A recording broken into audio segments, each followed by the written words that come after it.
Good evening, everyone. Happy New Year's to you all. My original plan for tonight was to go to host a party with my friends, but everyone canceled.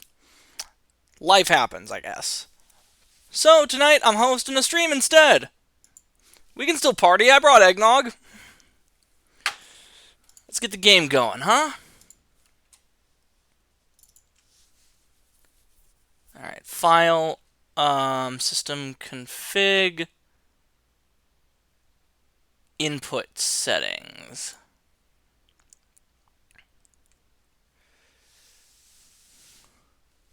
Oh, shit. That's right. There we go. A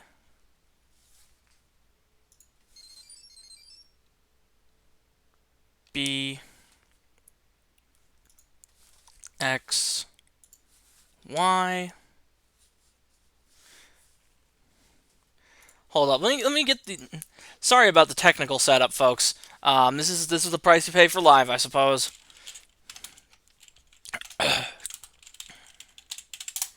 DS controls. Oh, I'm doing it backwards. A B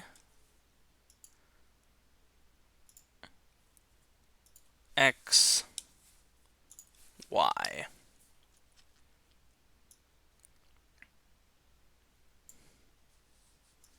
Up, down, L, R, left, right. Okay. File, open ROM.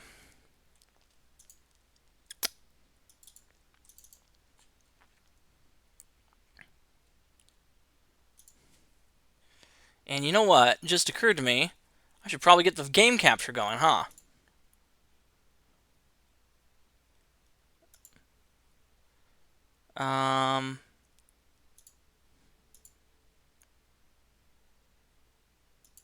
There we go.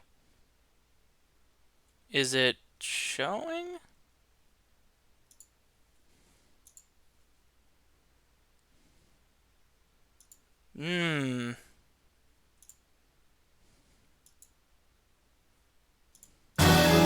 There we go. Haha, yes!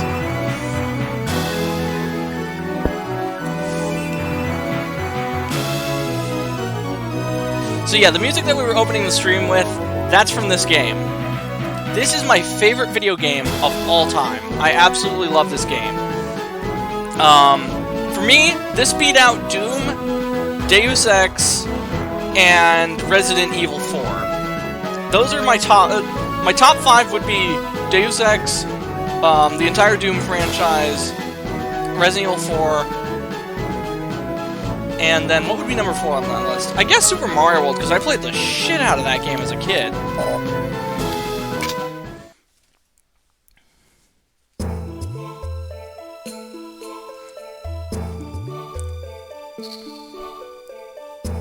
So, this piece belongs to the gate we seek. God darn it. Bring the girl here. No! Leave me alone!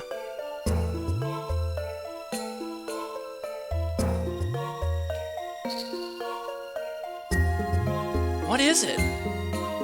There's no need for you to know. No! Stop this!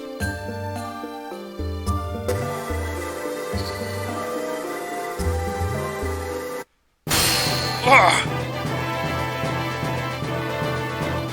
You fool! Who are you? Oh, it's Gilbert Brown.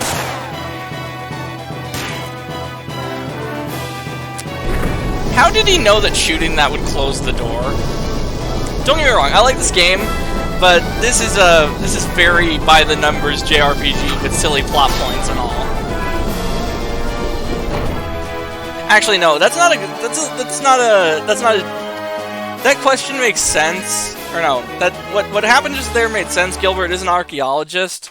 He probably knew that there was a secret switch to close the door. I don't know. But yeah, no, we're playing through the prologue. We're playing as not Indiana Jones here. And we'll run into these guys until we get to the exit point. They're pretty weak.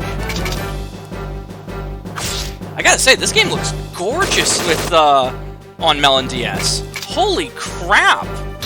These models are very nice. I played this game on my handheld emulator, which has a similar filter, but it doesn't look this good. Jeez! This is eye candy right here. Here we go.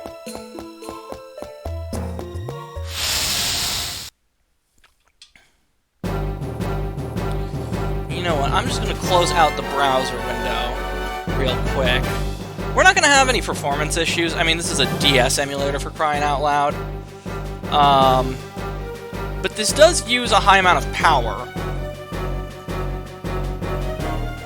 Alright, we should be good now. Do we have an attack that... Wait, no, that's not what I wanted to do. Whoops.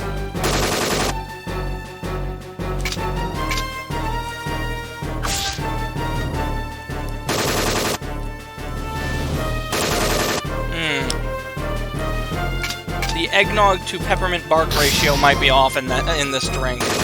I can taste the alcohol. I usually don't.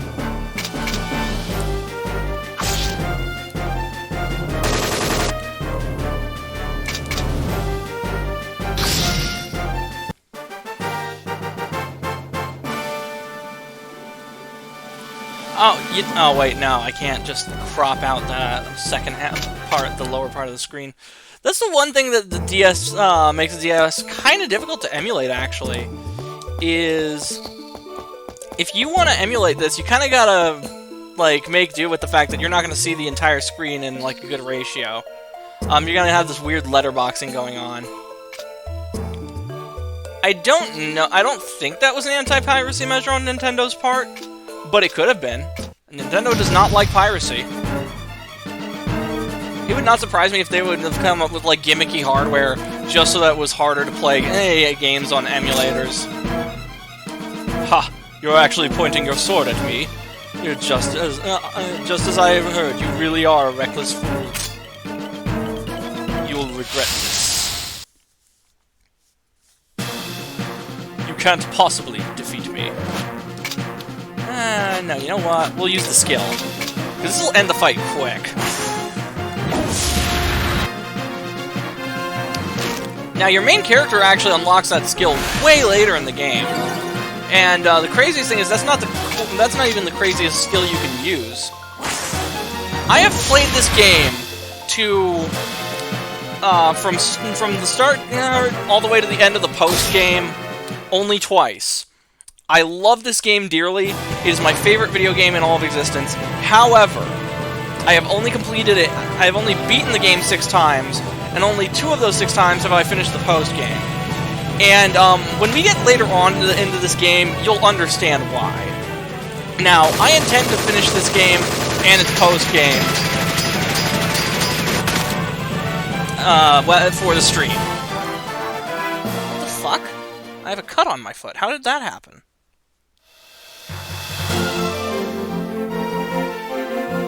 I'm sorry, I still can't get over the visuals, though. This is beautiful. I'm used to seeing this with jagged pixels and polygons, not everything all nice and smoothed out. And my tiny handheld emulator, it's usually on a smaller resolution. This is gorgeous. Fun bit of trivia. This was actually made by the same studio that made Fatal Frame. That was actually in its marketing and promotional material. To give you an idea of how much of a fan I am of this game, just this year, I bought the promotional guide for this. You don't want to know how much money I spent on this. It was probably more than I should have. Now, it wasn't over $100, but, you know, Prima strategy guides are usually pretty cheap nowadays.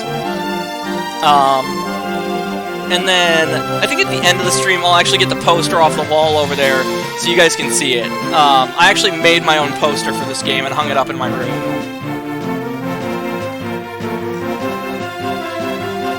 I found I found the PDFs of the promotional webcomics on the internet, and the cover for one made for the perfect poster, so I ran it through Photoshop, took all the logos and guff off, and then blew it up, and then sent it to a Vistaprint so that I could hang it up on my wall and frame it.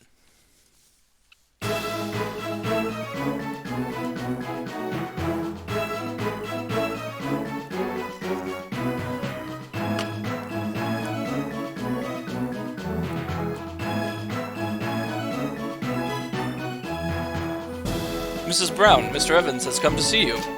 Mr. Evans, I see. Please let him in. Oh, Margaret, something awful has happened to Gilbert. Mr. Evans, please calm down. What do you mean? What has happened to my husband? Well, it's just that... No, I can't tell you in front of Eddie. Mr. Evans, Eddie is Gilbert's son. If something has happened to his father, Eddie has a right to know too. Okay, then I'll continue.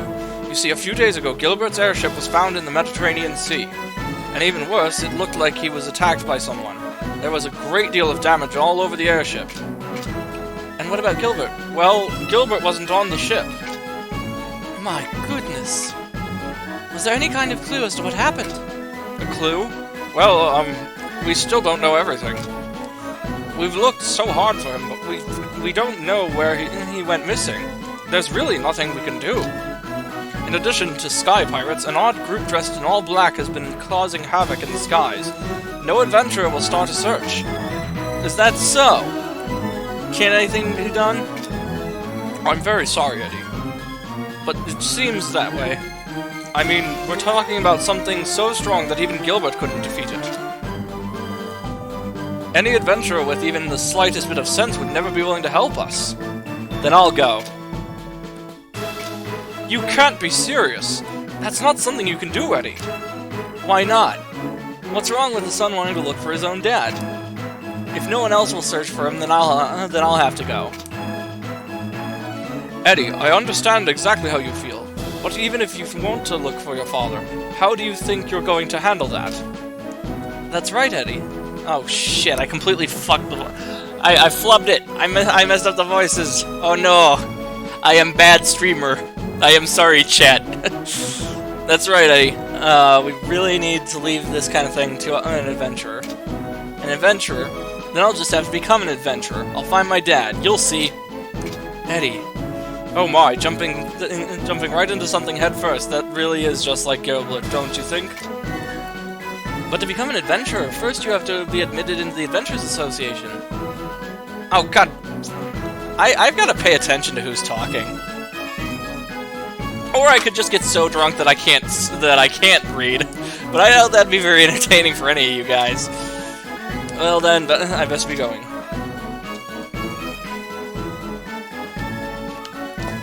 Yeah, nothing quite like the jank of home-produced voice acting. Especially when you're live. Holy crap, this looks good. I'm sorry, I'm taken aback here. This is like way better than I've ever seen this game look before. The filter on my handheld emulator doesn't even come close. Although I gotta admit, I never noticed that these were 2D before. These potted plants are... Alright, let's get the game started.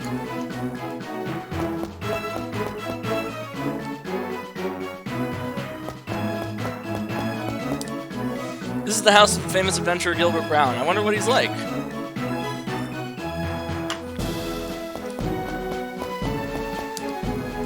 There are 7 large cities in the world, each with an airship dock. London here is one of them. I haven't seen Gilbert lately. I hear he's gone missing. Now, interestingly, this path goes fucking nowhere. But it looks like it does. In all my years of playing this game, I've never found anything over there. Not even an item that's invisible. And those do exist in this game. You can find items in the overworld, like right over here. But, over there? No. It's entirely pointless. And the crazy thing is,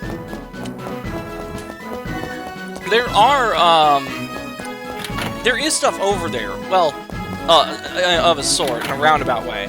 I'll show you guys.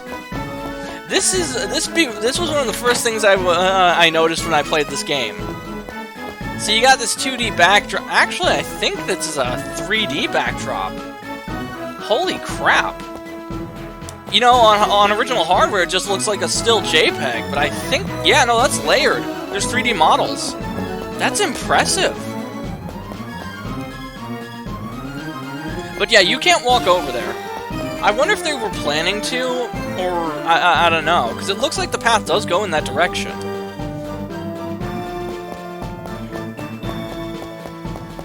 Oh, you know what? Let me check OBS real quick, make sure that you guys are hearing the music. Yeah, no, we're good. Fantastic.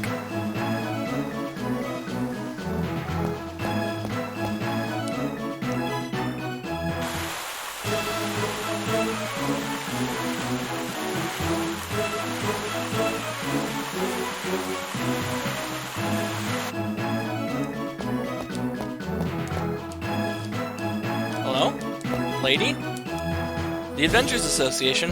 Go left past all the buildings and you'll see a big white gate. That's the Adventurers Association.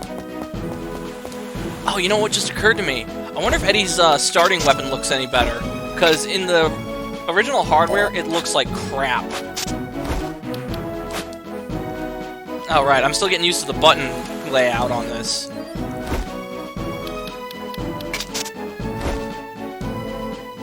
Oh, dear.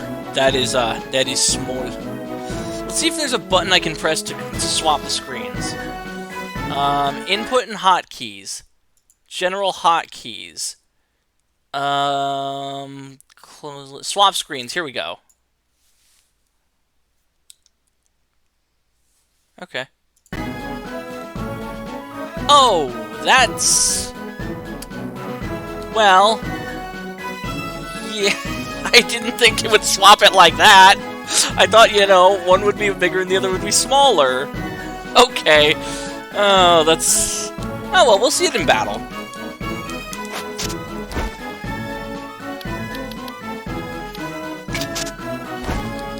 We got an HP shard, but I'm going to save that for a different party member.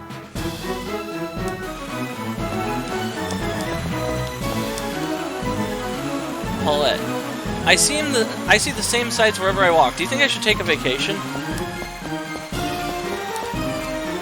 Central London has weapon and armor shops, the Adventurers Association, and an inn. The East End has an item shop and a bar. And a dungeon. Of sorts. This is the best museum in the world. Such fine weather. Okay, yeah, enough talking to the normies. Let's go on our quest. Can I help you? Oh, sorry, never mind. You look like someone I know. Oh. I'm sure you'll find whatever you're looking for. Huh, what do you mean, you guys? Well, go get him, Mr. Adventurer. I won't explain that, because the game explains it for me just much later on.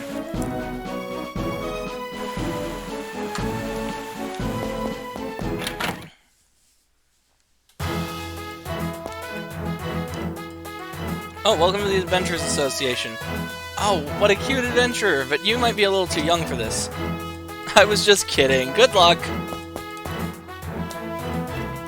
What sort of quest shall I accept next? Hi there, what can we do for you? Okay, yeah, no, it's all normies. This is no place for getting it. Welcome to the Adventurers Association of London. What can we do for you today? I want to become an adventurer. You'd like to register to be an adventurer, eh? Well, first-time applicants are asked to take an entrance exam. An entrance exam? Yes, an adventure can be rife with danger. I'm not trashed yet. Why am I making so many reading flubs? Actually, I always do that. I don't have to be drunk to do that.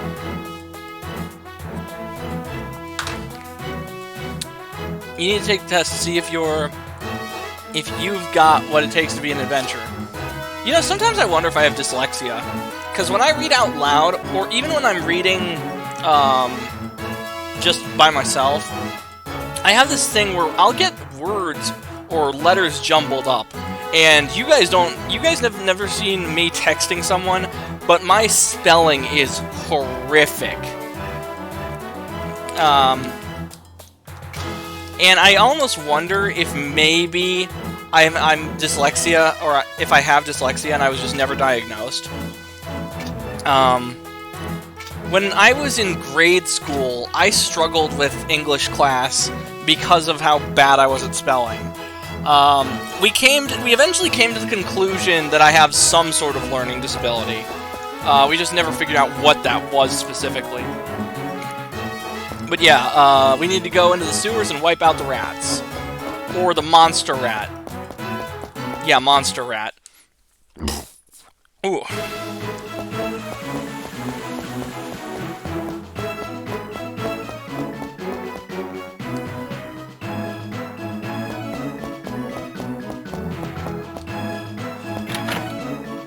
Wait, no. No bar. Focus, Seth.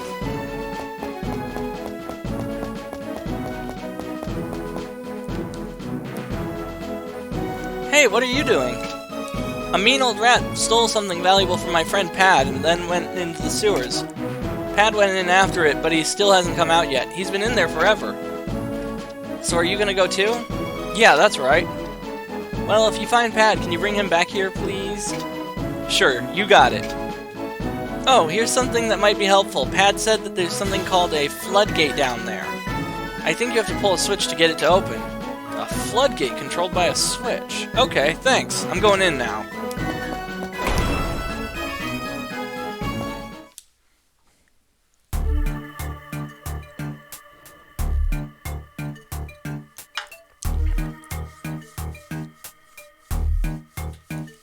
So these are the London sewers. Well, to become an adventurer, I have to rid this place of the monster rats. I also have to look for some kid named Pad. I better get started.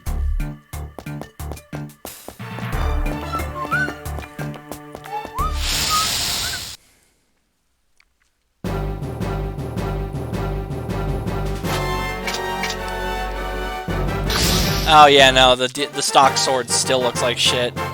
I was always frustrated how Eddie is the only character in the game whose stock weapon does not look like how it does in the cutscenes. It makes me think that they probably were going to make everyone's stock weapon look different from the cutscene placeholders, and they just didn't have the time. Because this was, this was a DS game. It's not a 3DS game where you could get a patch. What you shipped is what you got. And I almost wonder if maybe they had, like, other plans that they just never got around to because they hit the deadline of some sort. There's some late-game content that might suggest that, too, actually. Oh, somebody texted me. What do we got? Oh, no, it's a nothing.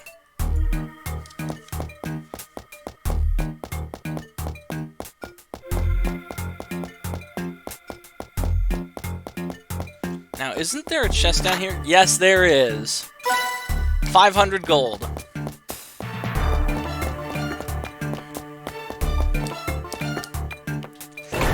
So yeah, if I had to describe this game in short, it's basically Final Fantasy does Indiana Jones. Or maybe Indiana Jones does Final Fantasy.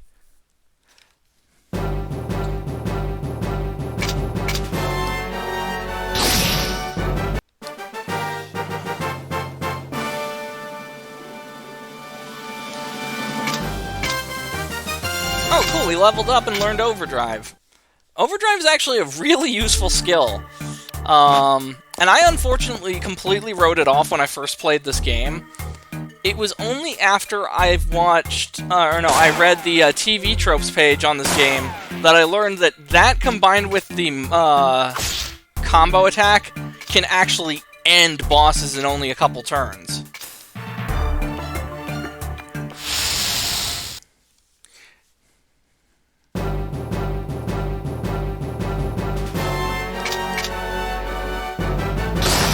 So yeah, here we got Pad, and he's the gunman of the group. The game kind of telegraphs that he's going to be your first adventuring partner. And, unfortunately, I don't own the manual to this game. Well, I didn't for a long time. And the game's kind of abstract with what stats do what. But thankfully, my initial guess was correct about Pad. To increase Pad's attack power, you want his dex stat to go up, and I think it handles both the attack, damage, and accuracy. It's very rare that you actually miss with your characters in this game.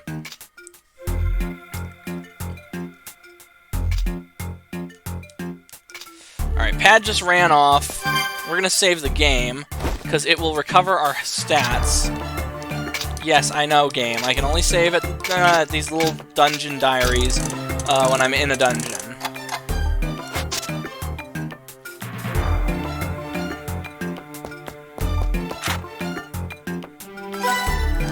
Alright, we got ourselves 2 health potions. Okay, we're not getting through that way. But maybe if I do this...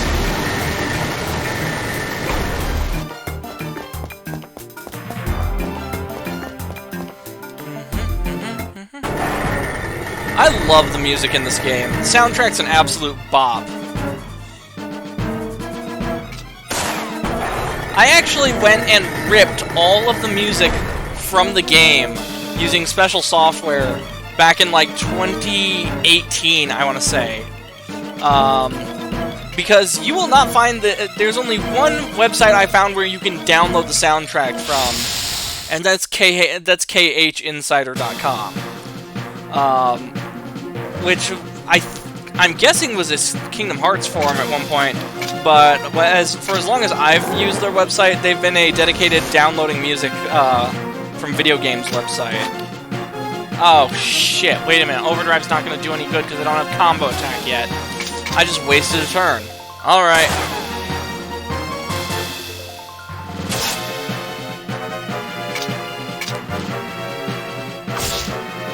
Okay, we just did 10 damage, so maybe it wasn't a waste of a turn. It was just not, you know, not as effective as it otherwise would be. Because, you wanna fuck a boss's shit up real quick, just do combo attack. Well, we got advertising in the chat. Nope, that's not allowed. Get that guy out of here.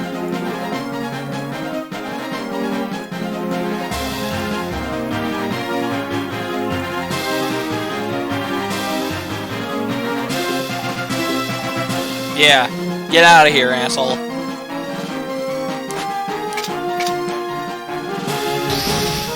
There we go.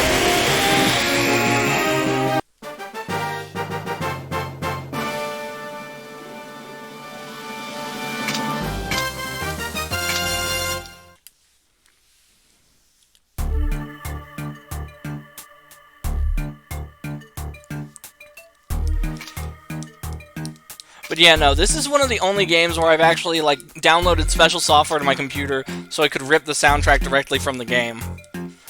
Come to think of it, I need to go back through that and loop some of the songs a bit, because each one's only like a minute long, or a minute 30 at most. I gotta fix that at some point.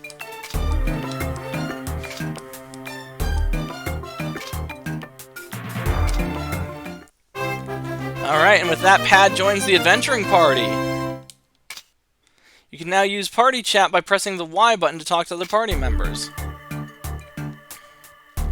It works just like how the party chat in Tales of Symphonia does. So what do you want to do now? First I want to go back to the Adventurers Association and get myself registered as an adventurer. An adventurer, huh? Nothing special about that if you ask me. You have something to guess against adventurers? Nah, not exactly. I just don't get why rich folks need to find treasure. They've already got money. Poor people like me need to find treasure in order to survive. You know, food and stuff. Well, I think there's more to adventuring than just treasure. Going after your hopes and dreams, I don't want to hear that kind of baloney. That's not gonna put food in my belly, is it? Oh. It's no use saying this kind of stuff anyway. Let's just hurry up and get to the Adventurers Association.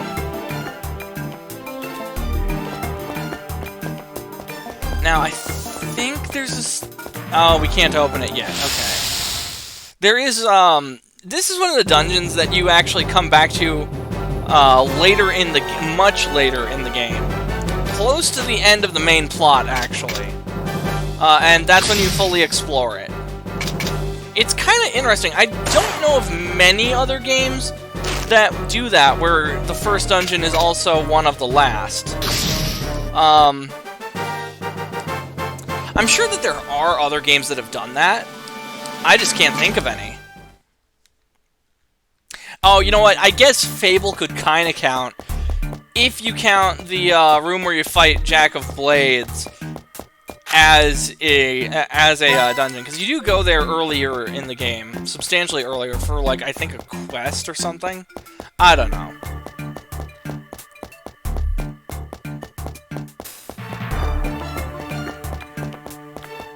Now, if we head out and then come back in, we can actually get ourselves the treasure chest that's blocked behind the floodgates on that one square where the save journal is. So we'll do that. Plus, it's good to grind up EXP. This game, you don't really have to do a ton of grinding until later on. I don't know if we'll play it legit and grind that all out, or if for the sake of time, I'll use a cheat to give myself all the SP we need to advance our skills. Because skills work a bit differently in this game than they do in other RPGs.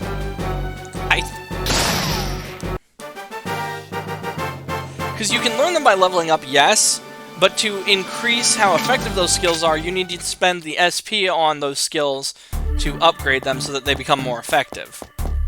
And some skills can only be unlocked by upgrading a combination of skills together to a certain point. Now, since we're explaining this, now is as good a time as any to go over it. Oh, that's the Y button. We've already done that. Here we go. So yeah, skills. So, you see the small segment down here? Yeah, this is your skill tree for your character. Right now we've only unlocked Overdrive. And then Pad only has Lock-On, which boosts his critical chance. Overdrive is infinitely more useful than Lock-On. Unfortunately, Lock-On has a lot of stuff tied to it. So, you know, it's a point dump.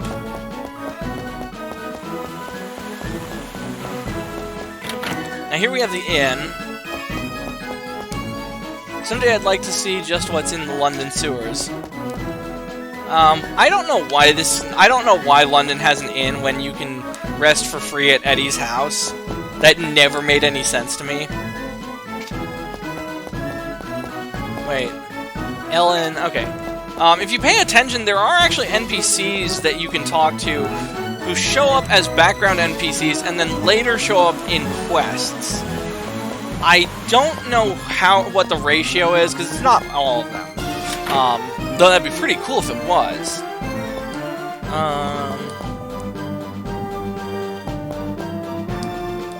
You're gonna need weapons if you want to fight monsters. Let's see if the weapons that are in the shop now are any better than the one we currently have. I don't think there are.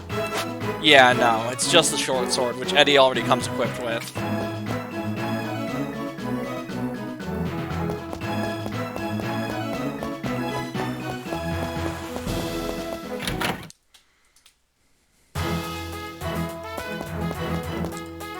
Welcome to the London HQ of the Adventurers Association. Oh, weren't you here just a little while ago?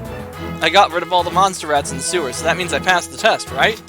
Yes, it does. Congratulations. This means you're now an official member of the Adventurers Association. Well, my name is Bridget. I'm the clerk at the Adventurers Association, and who might you be? My name's Edward Brown. Okay, Edward Brown, is it? Wait, Brown, you say? Are you related to Gilbert Brown? Yes, he's my father. Do you know him? Of course I do. Gilbert Brown is one of the greatest adventurers in all of Britain. Then you're just a chip off the old block. I'm sure you'll become an amazing adventurer just like your father. Thank you, I hope so too. This is proof that you're an adventurer. Here you go. Oh, what is it? It's an adventurer's notebook. It's a useful notepad where you can record all of your adventures. From now on, I'm sure it'll prove helpful to you in many different ways. With that, you will now be considered a fellow adventurer. By coming here to the reception desk, you can receive a wide range of quests. If you want to hear the experiences of other adventurers, they'll be happy to tell you all kinds of interesting stories. Oh, and I almost forgot. A short while ago, a man named Mr. Evans came by looking for a boy named Eddie. He must have been talking about you, right? Well, he left a message for you. He said that if you're able to become an adventurer without any trouble, go down to the airship dock. The airship dock? Yes, the airship dock is a facility in the southern side of town. Get there by going straight ahead from the square. Well, good luck to you, Eddie.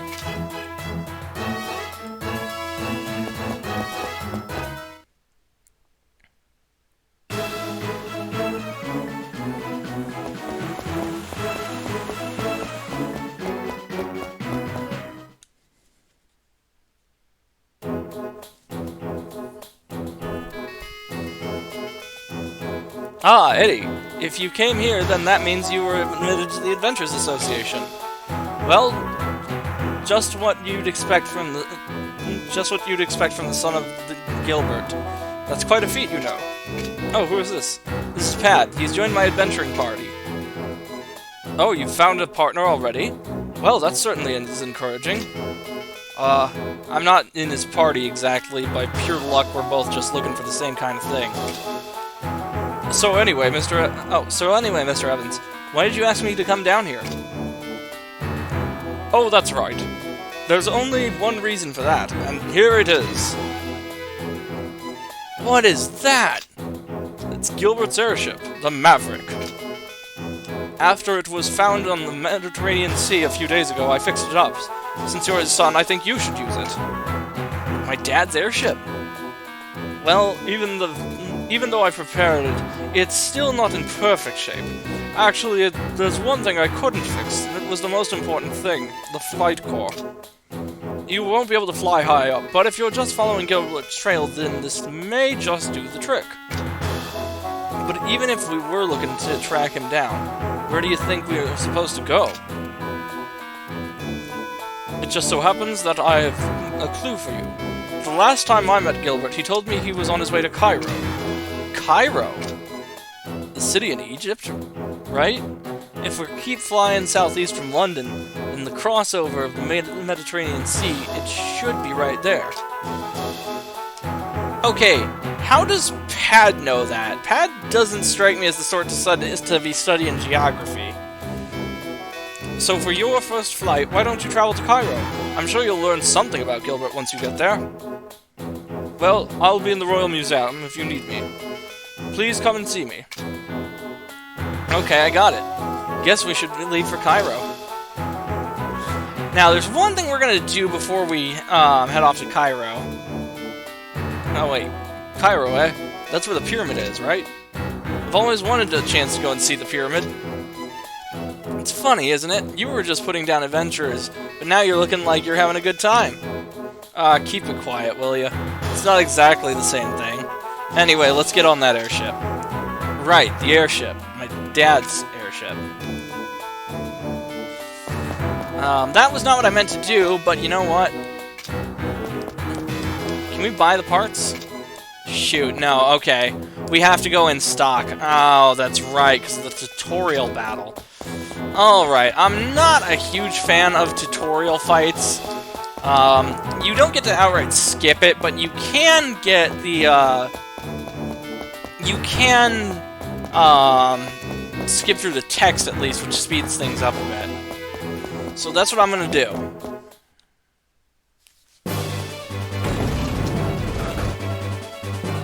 Dang, that looks cool.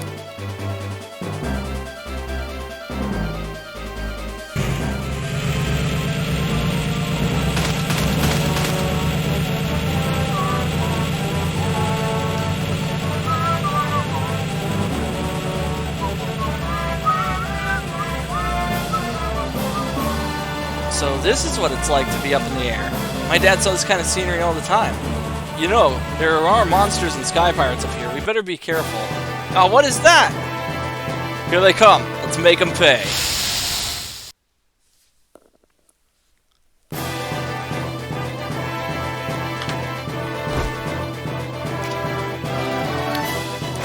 There we go. Now we can do... Oh wait, no, that's Wild Rush I'm thinking of. Yeah, it's just gonna be regular old vanilla combat.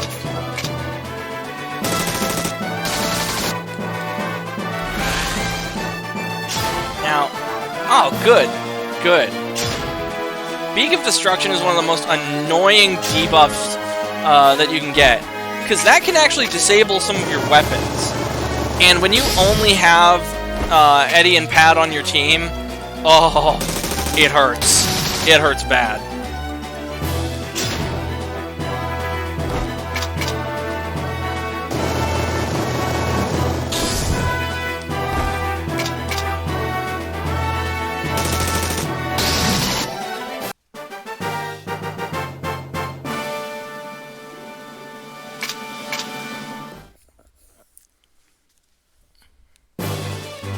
Alright!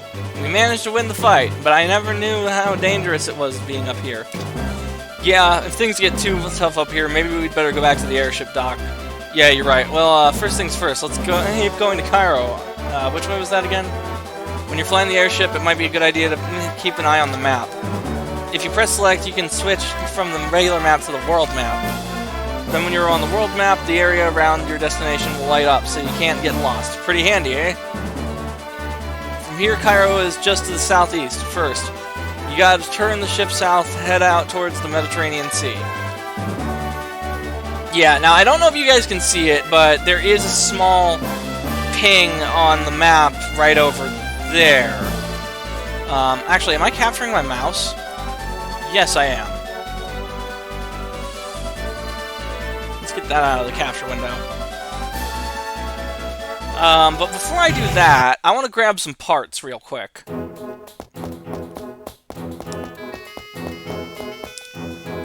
Welcome, get your airship parts here. Take a good look around. Oh, for fuck's sakes. I am so not used to the bottom button being B. I gotta adapt to the crap factor. Except I don't even know if that's crap factor because... Okay, we're gonna get that, and yeah, that too. The trident can stay. I'm not picking that up.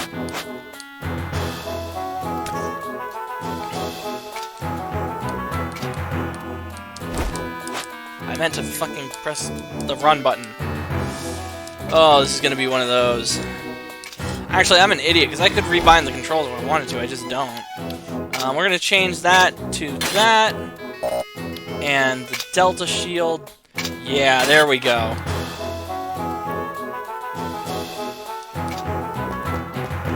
And now instead of the red shields on the back, we got the blue ones.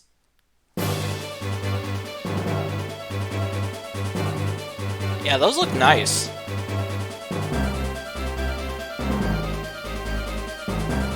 Merville Village in France. I actually don't know if that's how you pronounce that, despite taking French in high school. Don't remember a lick of French. Here's Cairo.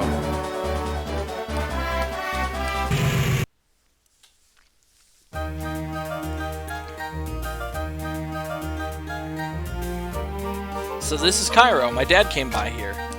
Well, it'd be great if we could find a clue, eh? So then what do you want to do now? Good question. For the moment, let's talk to some of the people around here and look for a clue. I hope we can meet someone who knows something about my dad. Yeah, but you know, a British adventurer would probably really stand out if they came here. Ah, man, this place is crowded with sand. My mouth is already full of it. Ugh. Yeah, I hope we find a clue before we're totally covered in it. I don't like sand. It's coarse, it's rough, it's irritating, and it gets everywhere.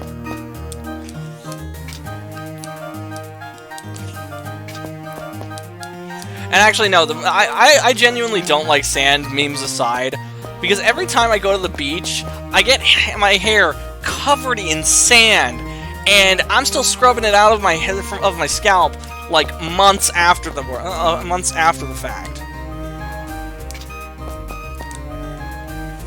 say there's a wizard's town called Merville Village in the forest just past the Mediterranean Sea. I wonder what the forest is like. Wizards! How cool! Alright, now you can actually find one of the first decent weapons for Eddie here in Cairo. And that is the Claymore. Though it doesn't really look like your typical Claymore. And yeah, I'll equip that. And the handgun for Pad is actually half decent too.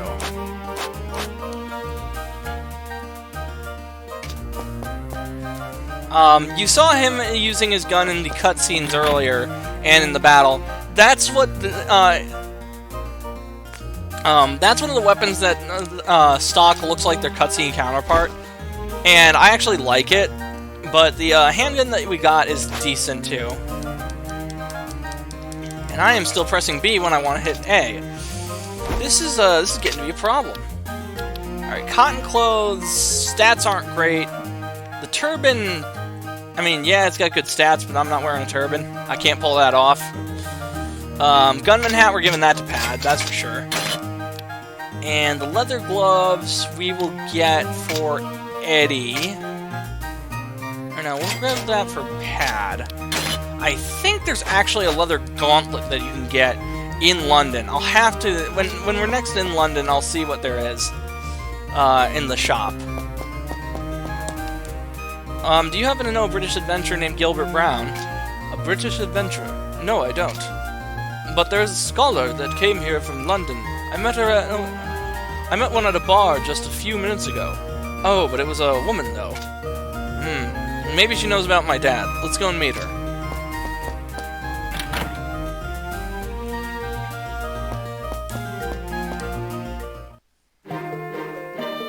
Oh, is there something you want from me? We're looking for someone. Do you know an adventurer named Gilbert Brown? Oh, do you mean Dr. Brown? And you are, Dr. Brown? Your old man is Dr. Eddie? Huh? No, not exactly. So you're Dr. Brown's son. My name is Shirley. I may not look it, but I'm an archaeologist. Dr. Brown was the one who taught me about archaeology. I became a scholar because of him. Really? So, Eddie, did you come here looking for your father after he went missing? Yes, that's right. You know that my dad disappeared? Yes, I do. I believe Dr. Brown went in to investigate the pyramids here in Cairo. The pyramid?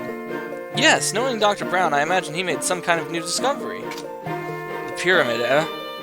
Well, who knows what'll happen there, but we might as well check it out. If you boys are going to visit the pyramid, then please take this. What is it? It's a key. You'll need it to get into the pyramid's underground chambers. A key to the pyramid's underground chambers. Wow, thanks a lot. You've acquired the pyramid key. The majority of adventurers come here to investigate the pyramid. I guess I'm the same as everybody else. Noor. Welcome! We are happy to serve foreign customers. Rumors say there is a dreadful sky pirate in a bright red airship around here. Oh, yeah! Okay. No, I won't spoil it. I won't spoil it. I love that. I love the character that guy's talking about, though. Because the airship in question is a reference to the movie Iron Skies. If any of you guys haven't seen the movie, you've probably seen the clip from the movie. That's the one where the Nazis have a moon base and they come and take over the Earth with their airships somehow. It's ridiculous, and I love stupid shit like that. Just.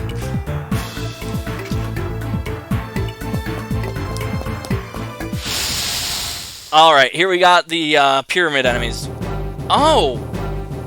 God, that thing is ugly! And that also looks nothing like a skeleton, but still.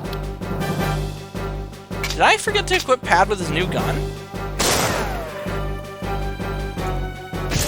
Holy crap! He just one-shot Pad! Okay. New plan. Let's get the hell out of here.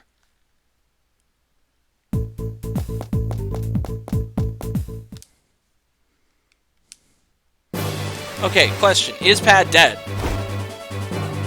No. He has 1 HP, which means if we get to an inn, we should be good to go.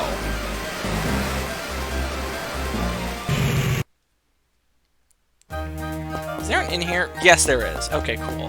We can stay at the inn and... That's odd. I remember there being something around here. Oh, you know what? It might have been over here. Yeah, there we go. Mechanics tool. That's useful for repairing the airship.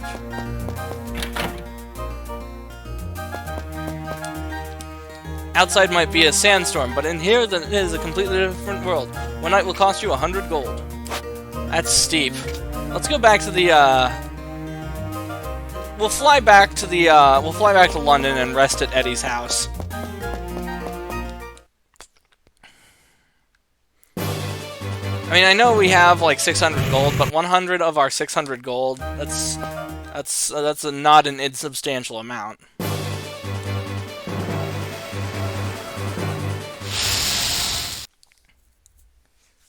Okay.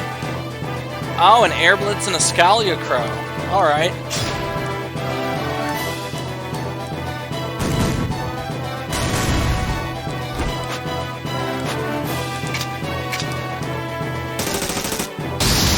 There we go.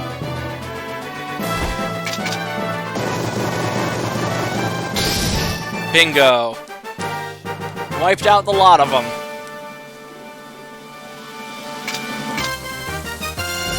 Ooh, we won the battle. And Pad learned Steel.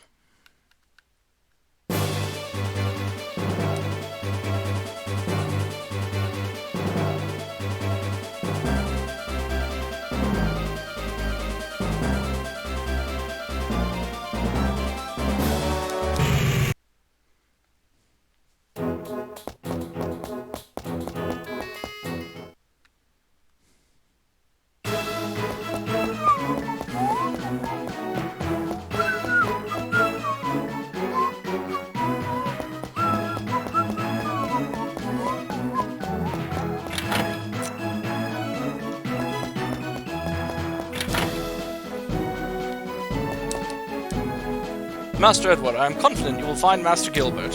Would you like to take a rest? There we go. Okay, note to self, be more careful.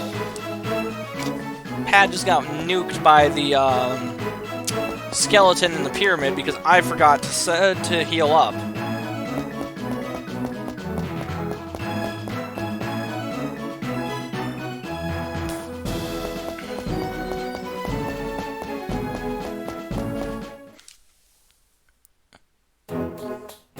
I see we have 2 people here in the chat tonight. Welcome. Glad you could join us.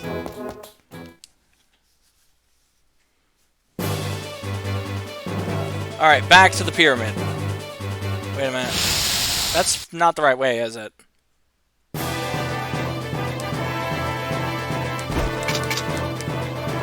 Yeah, at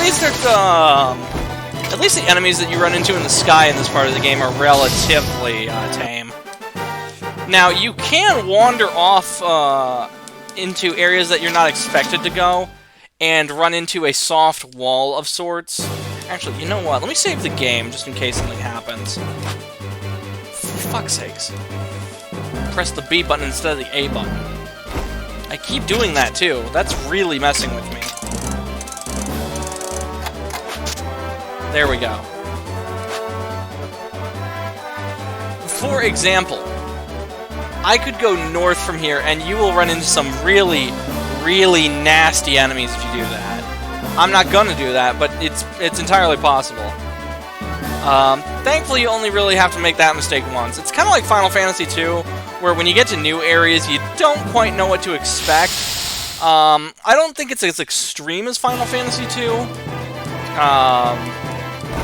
Because you're not going to get massacred by endgame enemies right at the start, thankfully. But you can end up punching above your weight if you're too careless in exploration. That's why it pays to be prepared.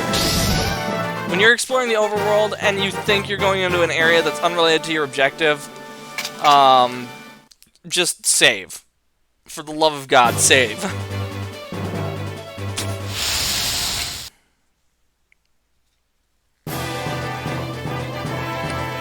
know what? I am tempted to go and grab some more eggnog.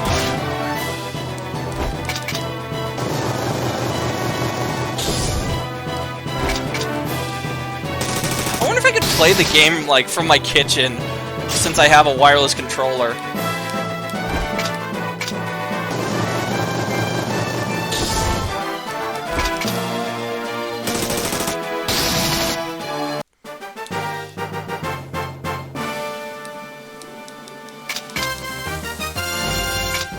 Nice.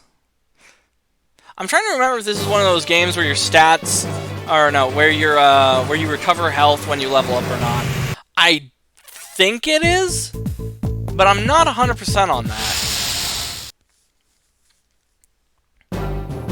Oh, okay, we got a mummy, and thankfully the mummy... Wow, that mummy actually looks kind of sinister now that all the jagged polygons actually look like something. I'm gonna shoot that bastard. Aim for the head, Pad. Actually, wait. Do mummies count as zombies? I mean, theoretically, yes, they would. But they're probably closer to the voodoo zombies than to the biohazard zombies.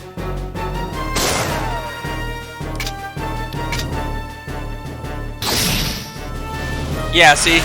That's good damage from the claim. Oh, no. Curse. Actually, I'm trying to remember what Curse even does. Oh, that's right. Every time you attack... It's kind of like a weird... It's like a weird version of poison, where every time you do something, you take 2 damage. And thankfully, I think it stops or subsides after you finish the fight. Yeah, see, it just disappeared.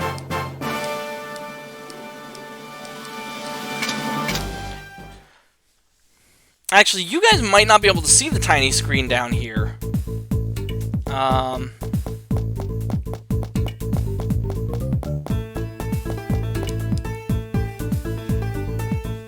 You know, I guess it wouldn't be a pyramid if it wasn't full of traps or curses.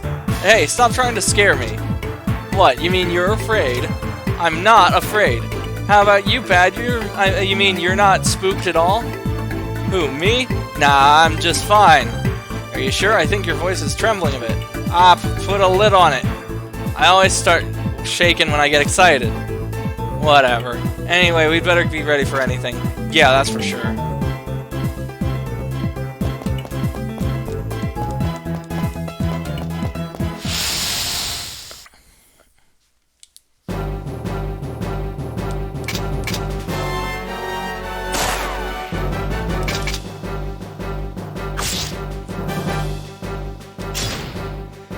I do kind of find it funny how the mummy's attack is just punch dude in face. Hot damn, Pad took a beating there. He's at 10 health already. That's kind of a problem.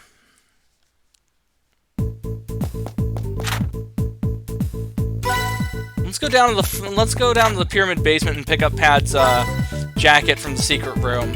There's a leather jacket that you can get for Pad that's actually pretty nice. I actually missed it the first time I played this game, came back to it mid-game, and it was actually viable as armor around that point. This game is actually not terribly strict with you having the best armor or gear to be viable in a fight, and I kind of appreciate that, because in so many JRPGs, your numbers matter. Where you need to have the highest numbers at all times, or you're just not doing it right. This game is a bit more loose with that, and I like that. That said, let's heal up Pad with a heal potion. Oh yeah, you see that? He needed that. My boy was at 5 health.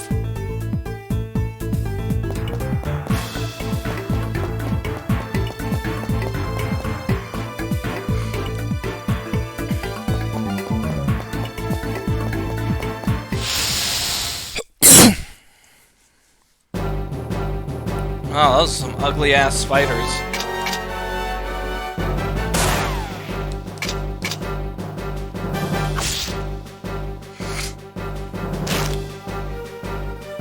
Now, I'm gonna have Pad shoot Spider A. How did that not kill it?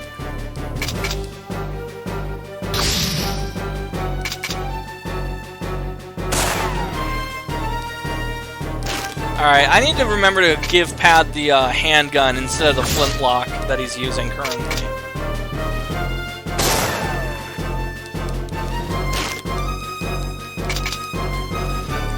Now, the cool thing about this sword for Eddie is that it can actually be viable into the start of the mid-game. The Claymore is actually a damn good sword. There are other swords, though, that you can use. You encounter a Gladius in the mines. Let's give that to... Oh, hold up. Change equipment. Yeah, here we go. Let's give Pat the handgun. Right, we got ourselves a secret button here. And there's the jacket. Good armor for Pad.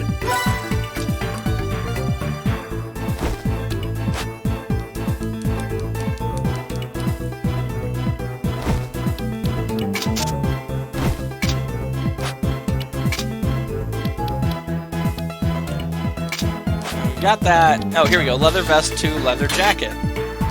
There we go. Much better. Oh, and believe it or not, your equipment has lore. I forgot to show this, but... Hand. If you could remember to stop pressing B instead of A, that would be great. Greatly appreciate that. We all gotta work here as a team. Alright. Yeah, Y button. And you can see the stats or the lore. Pistol, an ignition-firing type of antique handgun. Not very powerful at all. The short sword, a basic double-edged steel sword. This is the basic adventurer's weapon. And then this is the light gun. This was the stock gun that came on the Maverick from the beginning. A lightweight, durable vest made from tanned leather. And the stock shield from the Maverick. I kind of like it when games give your equipment lore or, like, flavor text. Unfortunately, I don't see that as much in modern RPGs.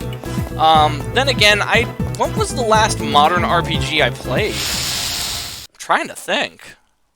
I mean, you got Stardew, which is kind of an RPG. You've got... what else did I play? I mean, I played the Pokemon remakes, Diamond and Pearl. I played Brilliant Diamond, and I was salty as all hell that the Platinum content wasn't added.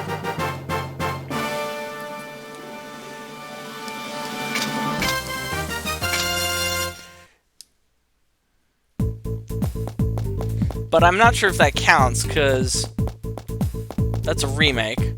What else did I play that was a modern RPG?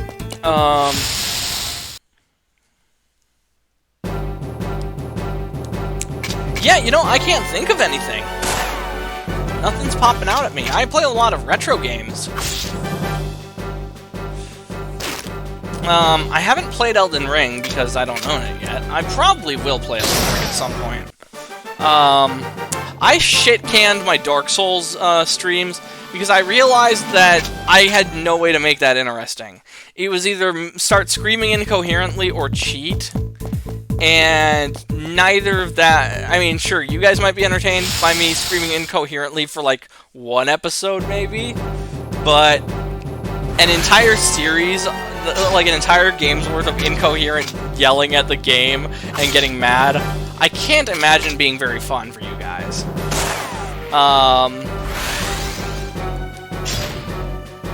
Oh no, confusion. Yep. Ooh, Eddie's in rough shape. You know what? I will give him a heal potion.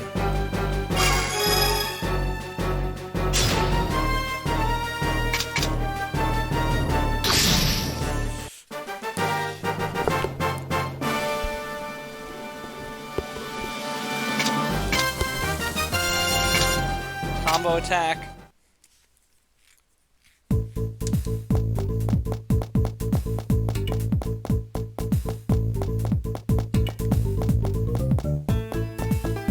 Oh, combo attack, sweet. Okay, so this is the attack I was talking about earlier when I was mentioning about how overdrive could be used to just end bosses.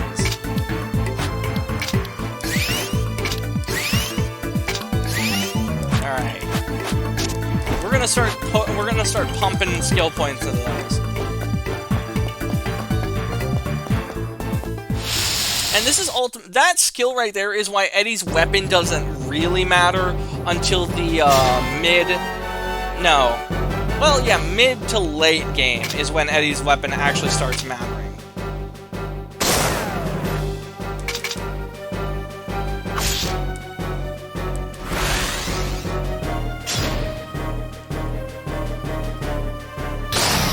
Oh, cool. Okay. So yeah, the cool thing about this is confusion. You still have with confusion, there's 3 things that can happen. You can attack yourself, you can attack your party member, or you can attack the enemy. It's kind of like Pokemon's Confusion, except there's a few more variables at play.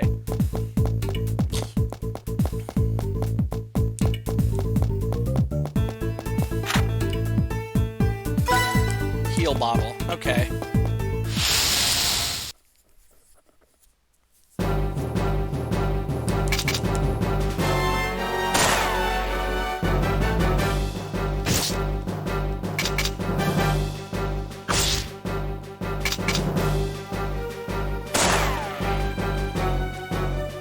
Now, one thing I haven't mentioned about this game is that one of my friends actually got me into this game. We were closer back in middle school. We still hang out every now and then. I might have brought him up before. His name's Jeff. But he gave me this as, I think it was a birthday present. And it became my favorite game of all time after I started playing it.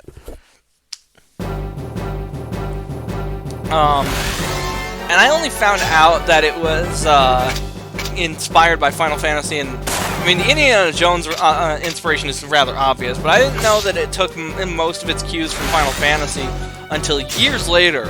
I didn't play the first Final Fantasy until I was in community college. I had jailbroken my iPhone in, like, junior or sophomore year. I want to say junior. And I put a Game Boy Advance emulator on there. And I found out the hard way that platforming kind of sucks when you're using touchscreen controls. Without actual buttons. But I found out that RPGs, now those do work. And so I was playing a lot of RPGs on my iPhone.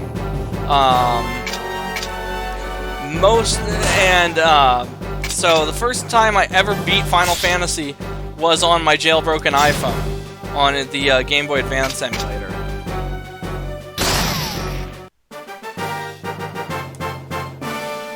I like Final Fantasy 1. I don't like Final Fantasy 2. I've played that game to completion, and it is a miserable experience. I'm going to be playing Final Fantasy 3 on the stream at some point, because with the collection that came out, where they remastered it in, like, 16-bit, that looks cool. I love that they all look 16-bit now, because I'm not gonna lie, I'm not a fan of how it looked on the DS. Final Fantasy 3 on the DS does not look great. Now, I know what you're all thinking, but Seth, you were talking about how this emulator made this game look so great. Well, part of it's the art style for me. I just like 16-bit better. I recognize that not all the games can be 16-bit, some games need to be in 3D. This here being one of them. But 3 had 2D versions, and even its 8-bit version looks better than the 3DS.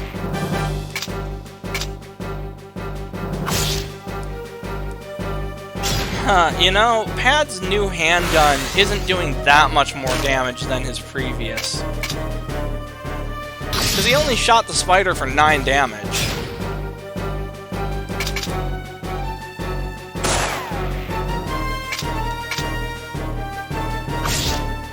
Oh, you know what? I've got some interesting things to talk about for you all. So, those of you who know me personally know that I used to be a security guard. In fact, that's mentioned in my bio on the Twitch. Well, I recently found myself between jobs. Thankfully, I have not been fired from my software testing thing. I'm a temp for the company, which means I had to take a 90-day hiatus period by law. But obviously, I gotta pay my bills somehow. So I renewed my security license. I'm also looking at jobs in town at the local stores. Ooh, Eddie, you are in rough shape, my guy. But back on topic, I had to take the class to get my license renewed, and I learned when I first got my guard card, all I had to do was take the power to arrest course, which is about like an hour and a half at most. Now, this time, however, because my old license had been voided, because I didn't renew it for a certain amount of time, I had to start from scratch. Background check, fingerprinting, and all that. But the interesting thing is, when I took the class for the power to arrest, I was also informed that I would need to take a course on counterterrorism. And this ties into the topic that I was talking about with my friend Rick a few days ago. And we got to talking, and I actually know how to make... I have a concerning amount of knowledge on how to make things like homemade napalm, homemade chlorine gas, homemade chloroform. I have the capacity to do some like dangerous, very serious shit. I don't want to. Never wanted to. I'm never gonna do anything with that information. Fuck. Okay, I don't know what just happened there. But yeah, no, I have the capacity to be a domestic terrorist. I just don't want to be. You know, it's like there was an old joke among me and my friends when we were in community college and taking the people that I knew who were taking the Administration of Justice course. AOJ 101 is about it's like, you want to be an effective criminal, take AOJ 101 because they will teach you how to get away with a crime. It was a running joke in that class that the people who sat at the back of the class were there to learn how to get away with things like robbing a bank and shit. I loved AOJ 101. We had a teacher who, every time he gave a lecture, it felt like I was sitting at one of George Carlin's rants, like if Carlin had been an ex-cop. It was hilarious.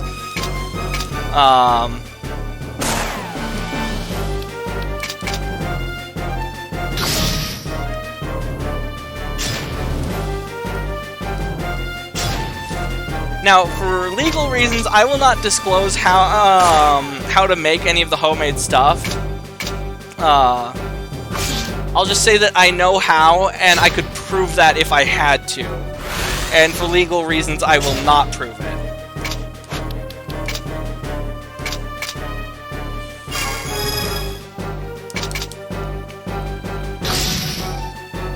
The only thing that the counterterrorism course for security taught me, and I'll tell you guys about this one because it's kind of common knowledge. Be suspicious of anyone who is carrying a large amount of diesel fuel and fertilizer, because ammonia nitrate in the fertilizer can interact with diesel in rather combustible ways. It's a pretty well documented phenomenon, which is why I'm comfortable talking about it in public. Because, you know, that's what the IRA did when they were during the Troubles. The IRA are fucking assholes.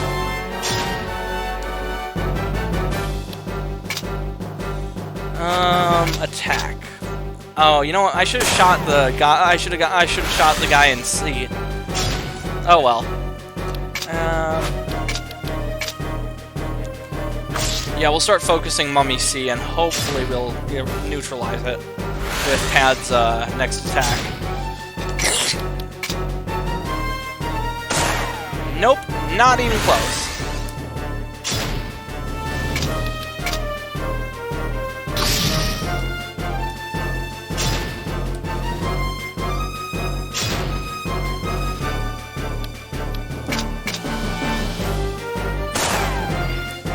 Okay, who's pinging me? Oh, it's Reddit. Fuck Reddit. I used to like Reddit, but man, Reddit is shit recently. A lot of people I know have gotten banned completely unjustifiably from Reddit. It's no secret that the power mods are absolutely killing the website. I actually had someone I was DMing with, and I won't go into detail on it. There was some very personal stuff going on there. We were good friends, though. And one day, she stops replying to my messages, and come to find out, she got banned. We did not have the foresight to exchange other contact information. So no email, no phone, no Discord, because, you know, we were DMing on Reddit. We just thought, oh, Reddit is fine, but no, she got banned. And I don't even know what it was for. And I don't reach out to mods, because it's like, well, I would have to know, A, what subreddits this person was frequenting, and C, what they posted to get themselves banned, and D, B, whose toes were stepped on.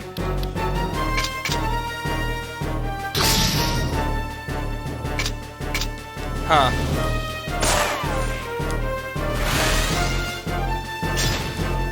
Yeah, you know, I'm gonna get some more eggnog. I will be right back, folks.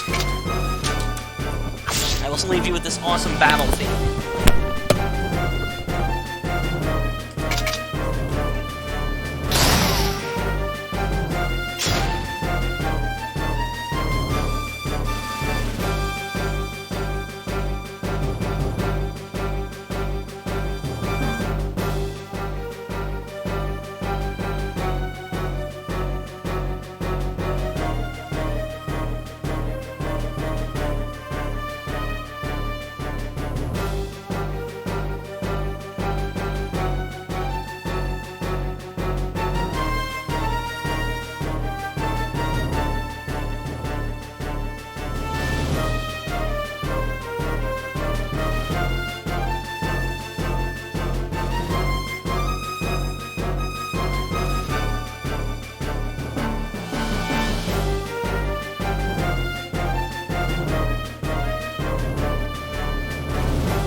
I am back, and I got the eggnog.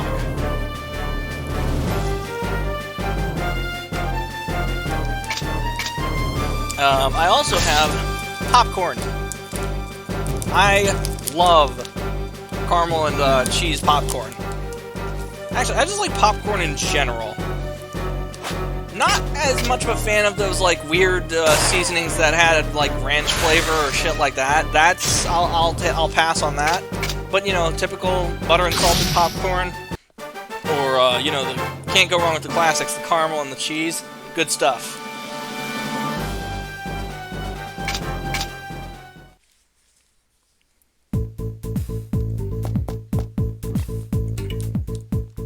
Now I'm going out of my way to fight all these dudes because it's a good source of XP. This is definitely one of those RPGs where you will fuck yourself in the long run if you run into fights.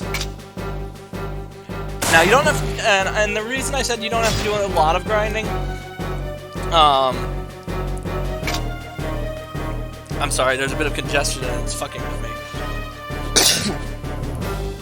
As I was saying, you don't have to do a lot of grinding, but once you get to like the end of the main story, you might want to do a little bit of it. It pays to invest in your skills. Now, I've found that one of the best ways to do that is to farm in Tomb Chapel, one of the later dungeons that you find over in America. And it's because you can find these demon enemies and they drop strength shards, which bolster Eddie's damage output like nothing else.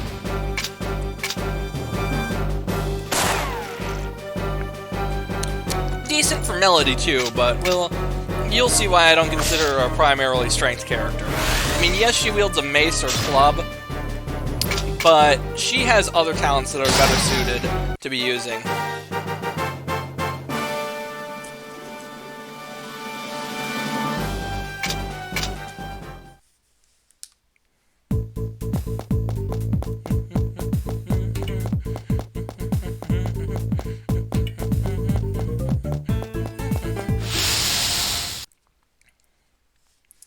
Pyramid music is a bop.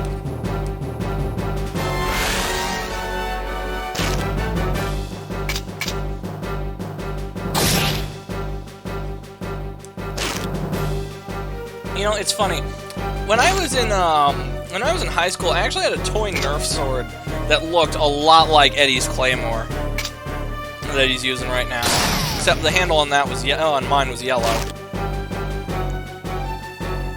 What are you at? 10 and 13? Yeah, let's get rid of the sand. And then I think we'll heal up. Yeah, there we go. Item, heal bottle on pad.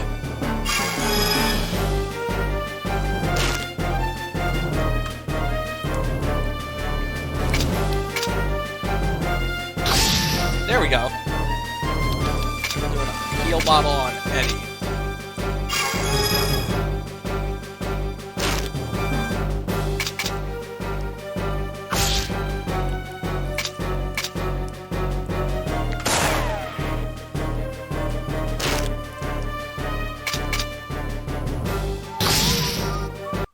Yeah, I definitely mixed this version of this eggnog a lot better than the other one. The peppermint and the peppermint bark and is all that I taste now. I don't taste the alcohol. Oh, you know what? We're right before the boss's room. Let's see if we got the... Okay. Now, I think there's actually like a completion bonus for like... Yeah, see the map became all flashed there for a second.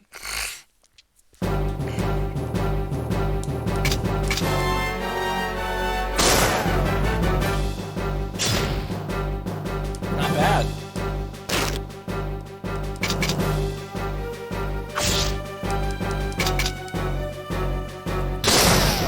Dang, Pat's critting like a champion today.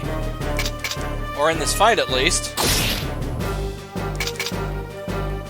I didn't even use lock-on.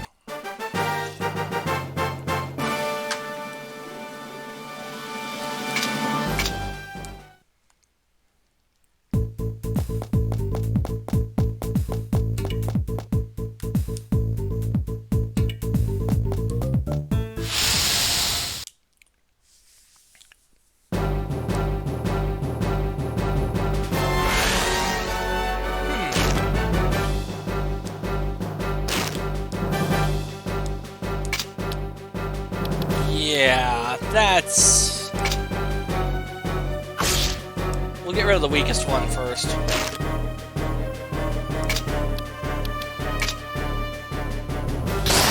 There we go.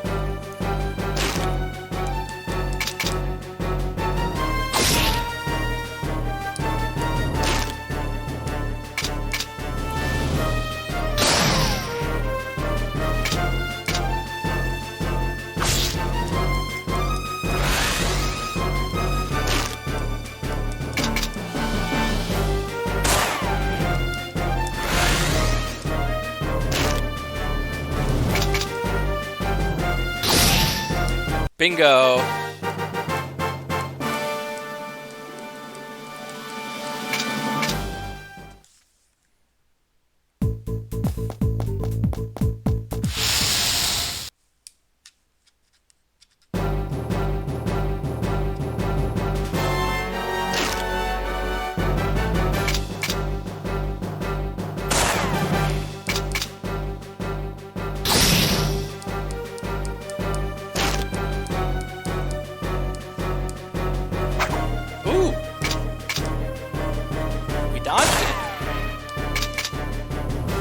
I still think it's funny with the design they went with for the skeleton, because, you know, he's got that weird, like, rectangular, almost trapezoid body going on.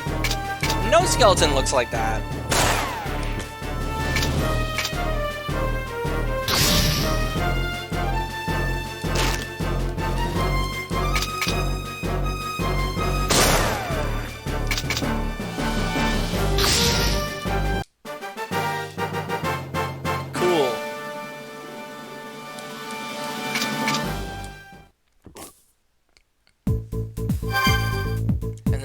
We restore our health and...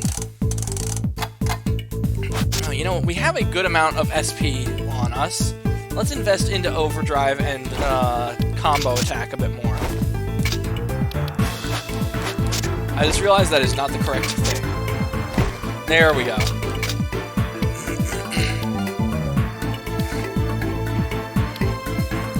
Oh, shoot. Okay. Could dump points on that. Now, we'll save for combo attack. Combo attack is actually incredibly useful. I see pads close to leveling up, so you know what? We'll do one more fight before going into the pyramid room with the boss. It's not that it's a hard fight, it's just, you know, every little advantage helps.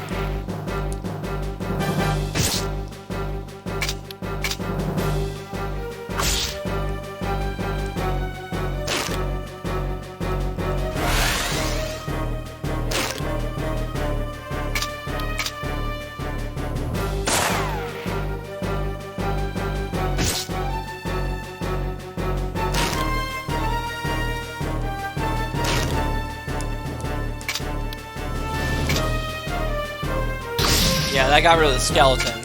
Let's get rid of the spiders now.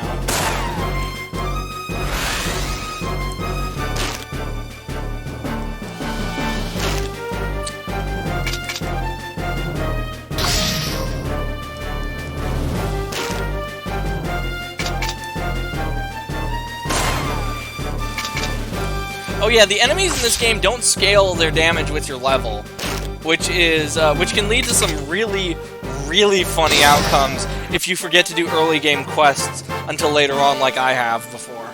I remember one time I forgot to do one of the first quests in the game until way later, and by the time I went back to the dungeon,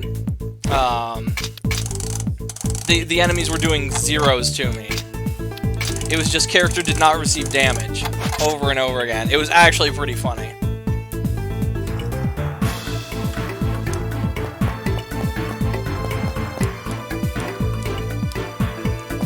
Okay, there we go. You've opened the door with the chamber key.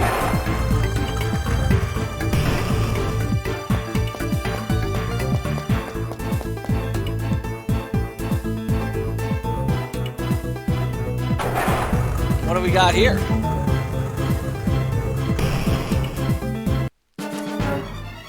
Oh, shit!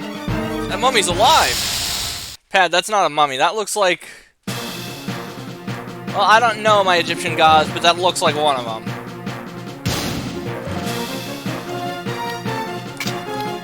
Overdrive.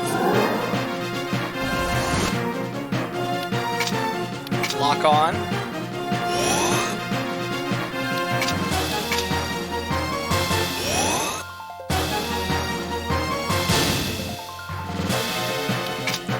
And overdrive again. So you do overdrive twice to get the most out of it.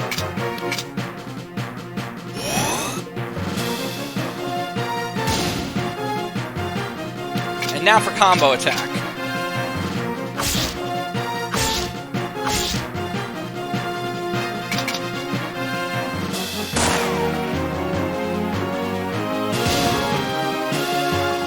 Skill, combo attack again. And I think since we're doing 20s to him... Oh, wow, yeah. You see? Absolute pushover. We just nuked the bastard. 2 combo attacks, that's all it took. Oh, we got an S rank on the fight. Very nice.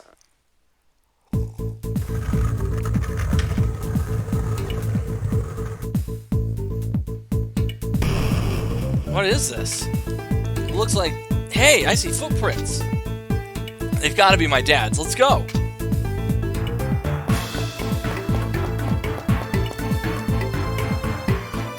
You know, we have the SP now. Let's bolster combo attack again. And we'll just pump into overdrive again. And you know what? What do we got for Pat? Oh, random shot's pretty good. That becomes really useful later on for clearing out whole groups of enemies. Because it eventually unlocks meteor shot, which is a just crowd control. It is crowd control the skill, and I love it.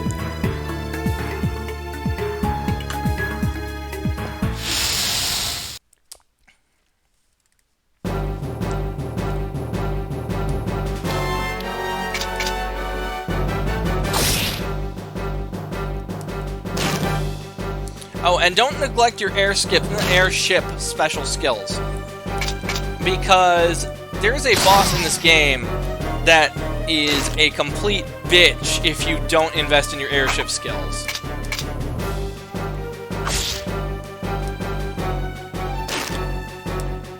And it's a story boss, too. It's not an optional side boss.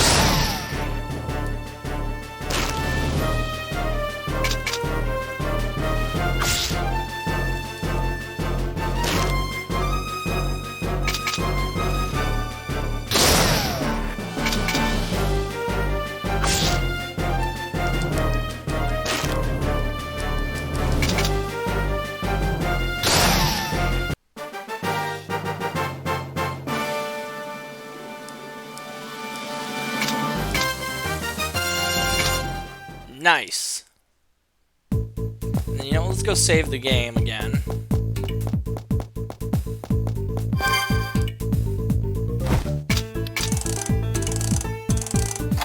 There we go. Into the chamber below. If it weren't for these random encounters.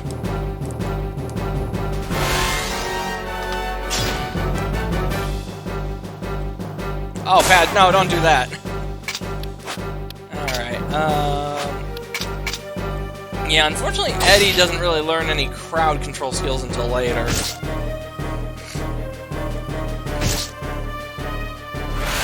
I think Pat actually does have a crowd control skill by default, at least for ground combat. The fuck was that? Was that a BB gun shot?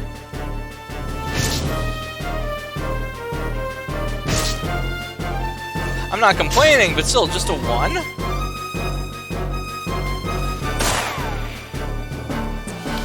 I'm just gonna shut my mouth from now on.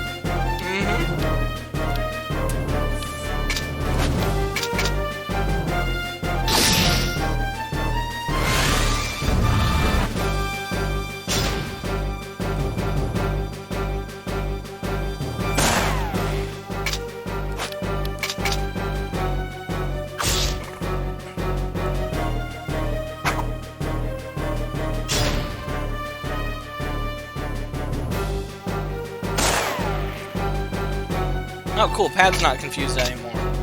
That's actually kind of helpful.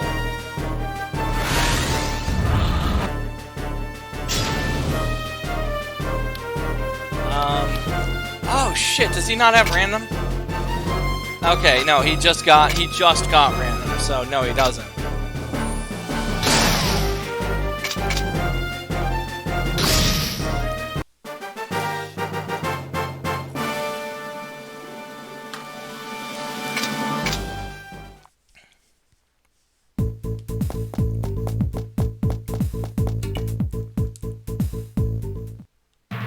Oh, cool, this cutscene. Hey, what is this place? Looks like a library, I guess. That's exactly right. This is the basement in the Library of Alexandria. Who was that? Hey now, that thing could really hurt somebody. You really should put it away. My name's Carlos.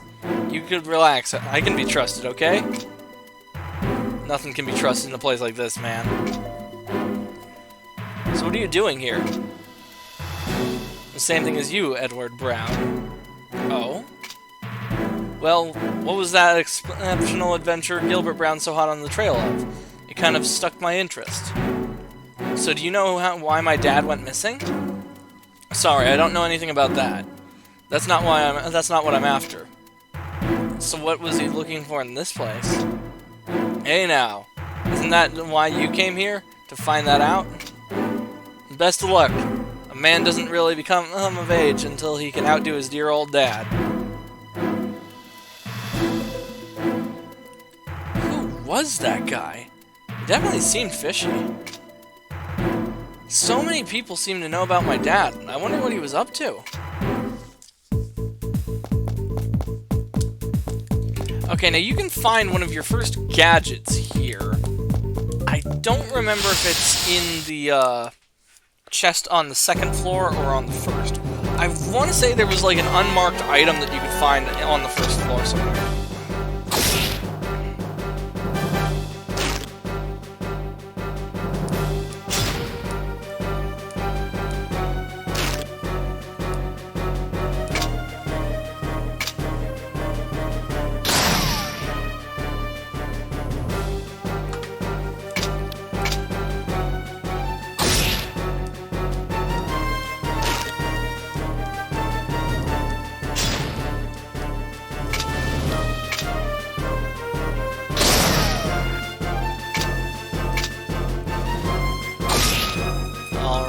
We should have this fight finished in just a second or two. There we go.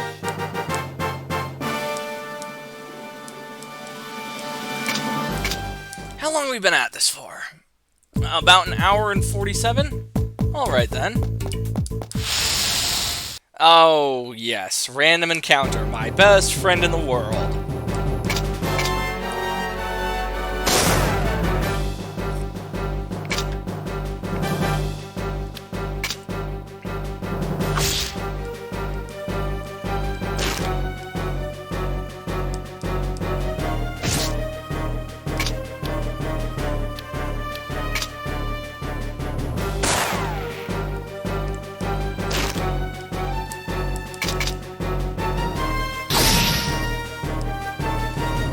Well, that's one problem sorted out. Let's get rid of the other one.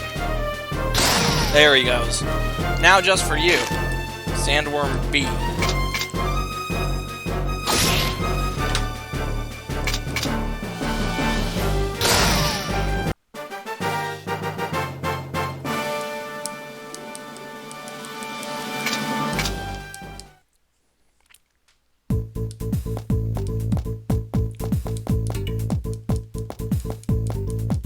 Nope, nothing.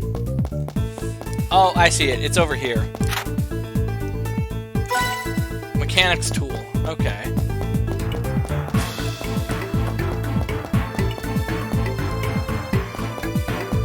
Now there is the sparkling item over on the ground there. That is a plot item, and it advances, advances the plot and all that. There's other stuff we can find up here.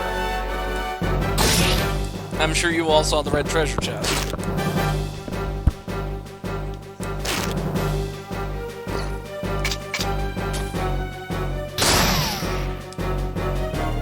Huh, those sandworms are kind of a joke, huh?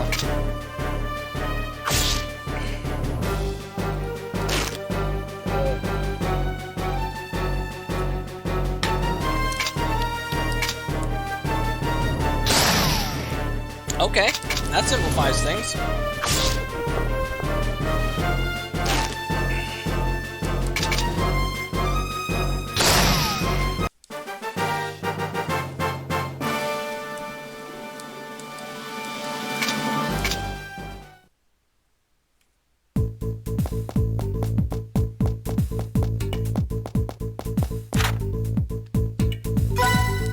Chain coat. Now that's good for Eddie.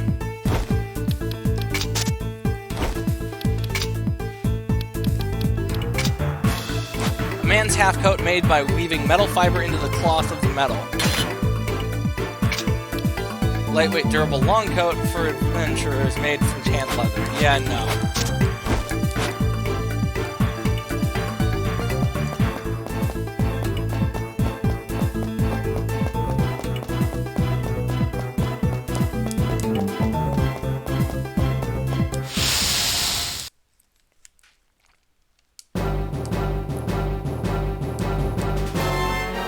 Okay, well, we just leveled up and our health has not replenished, meaning this is one of those games where leveling up does not restore your health or your MP. You know what? Let's use random shot. I don't think we'll be fighting any bosses anytime soon, and Pat has MP to spare.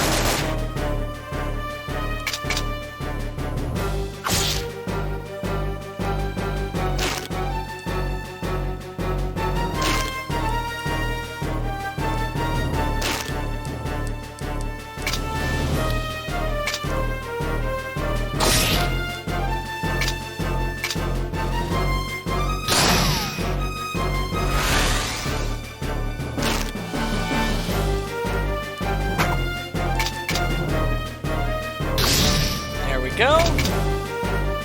Now for the other one.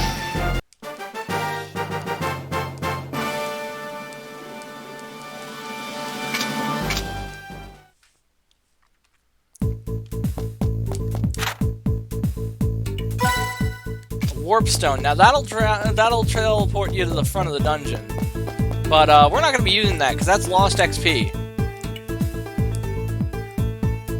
Is that a tower? Hey Eddie, look here. This is my dad's pipe. He really wasn't here. If your old man was here, then he must have gone to this tower. But where do you think this tower is supposed to be located? I have an idea. Maybe that scholar we met at the bar might be able to tell us something. Surely? Yeah, that's a great idea, Pat. Okay, let's go and ask. Found Dad's pipe and Dad's tower and the tower painting. And we're gonna walk. We're taking the long route.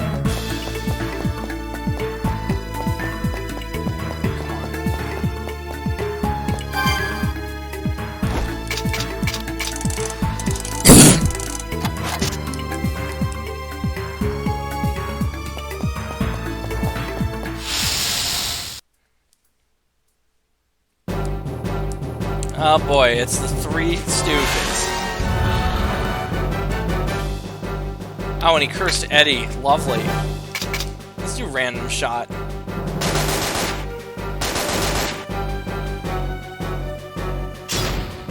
Spooky numbers. Alright, yeah, let's go for Skeleton A. Fuck it.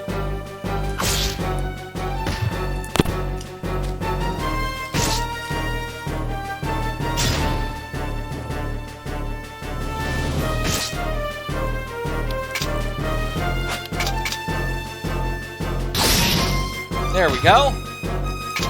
Now for you.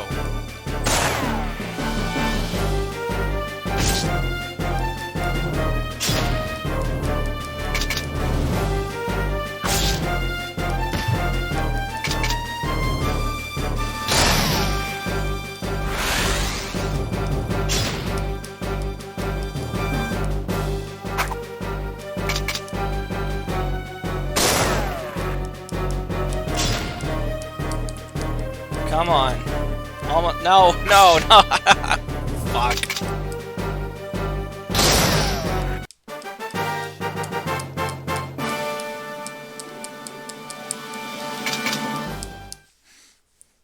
Yeah, there's not a whole lot of strategy involved with the fights in this game. Until you reach the end game.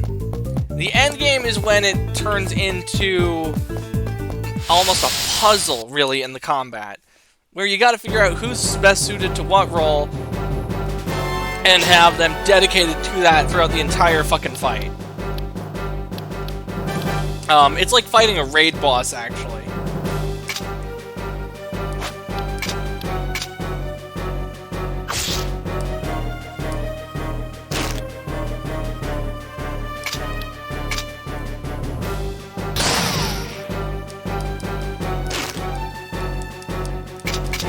Whereas this stage of the game is just hit shit till it dies.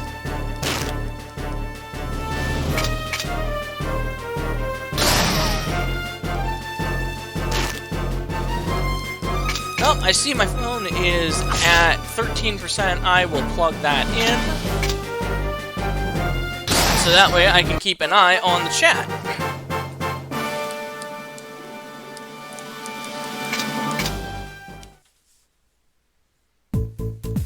That's funny. My new phone, when I plug it into a fast charger, it says turbo power connected.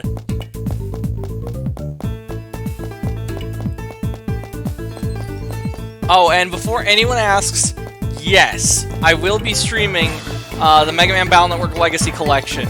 I might actually do nothing but that when that game comes out. I love the Battle Network games. I actually pre-ordered a copy of it back when it first became available for pre-order.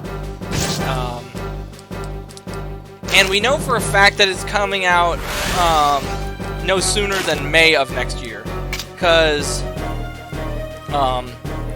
at the I think they said the first, or no, that oh god, what's the game that's coming out by Capcom right now? They made an announcement where they're not doing anything else for the until the first quarter of the fiscal year, and that starts in like May, I want to say. The quarter of the fiscal year is a bit strange. Oh shoot! I just realized Eddie's in bad shape. Yeah, there we go. That's better. Random shot. Here we go.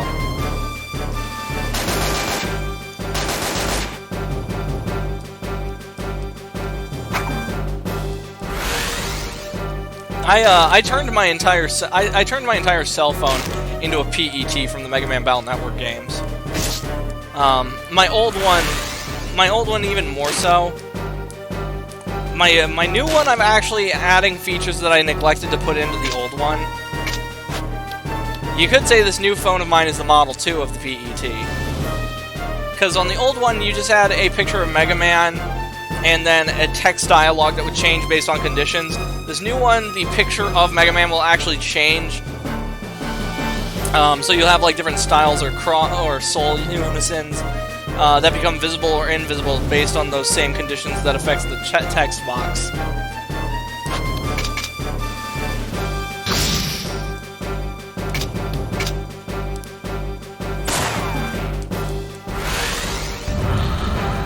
Oh boy, curse.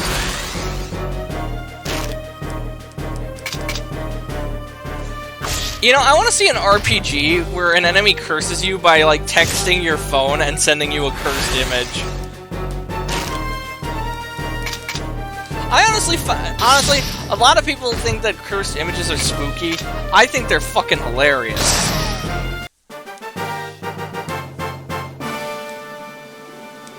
Except for the duct tape mummy. The duct tape mummy is spooky as shit. For those of you who don't know about the duct tape mummy, since we're in the pyramids, let me haul the mummy out of the internet for you.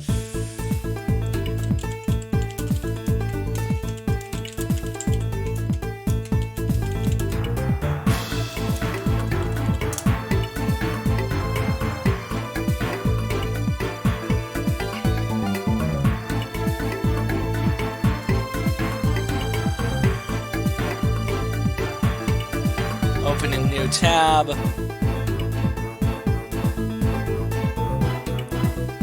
And then, you know, we'll do the brief video capture.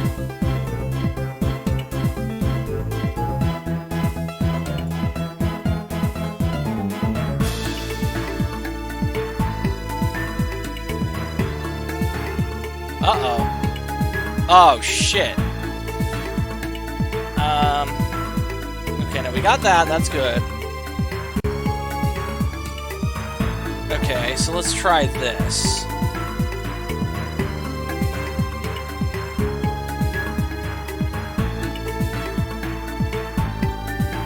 Yeah, see that? That one spooks me. That image is cursed as shit. But that's not what we're here for. We're here for the vidya. But most of the cursed images I just laugh at. My favorite one is a two-parter, where on the first image, you see a guy who's, like, stuck in the floor, and then on the second one, you see what's going down in the living room, and how the guy, you see the guy hanging from the ceiling and that. It's actually pretty good. I lost all my memes, unfortunately, when I switched my phone, because I was a dumbass and put all my memes on my old phone's internal storage. Which, lesson learned, now I'll have to save all my memes to my SD card. I do upload most of my memes to MemeDroid. I actually have a link to my Twitch on MemeDroid, believe it or not. But no, I have so many memes uploaded to MemeDroid, it would take like a good few minutes of scrolling to find the specific cursed image I was talking about with the guy hanging from the ceiling. Because he got stuck in the floor.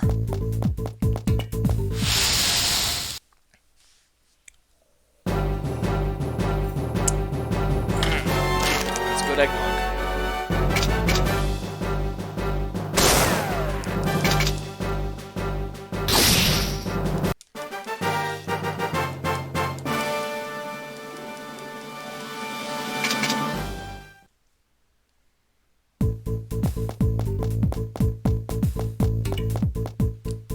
Now, I think this scroll here, that's what these little creatures are called, will heal us. Hey, I know this is out of the blue, but did you know that this pyramid has a terrifying curse on it? The curse of the soldiers that once protected the ancient king travel deep into the pyramid, and they'll pop out of nowhere and attack you. Isn't that scary? It's just a rumor, though, so it might not be true. Either way, be careful. Yeah, we kinda already dealt with that.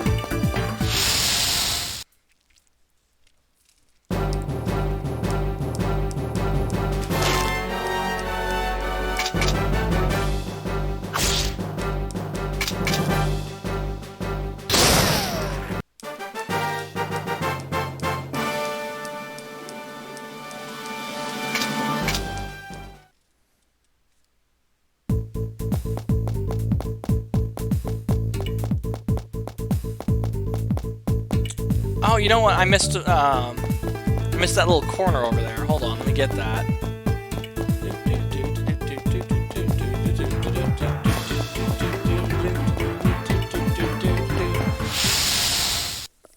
The pyramid music really is a bop. I remember one day I was cleaning my room. This was when I was still in community college, and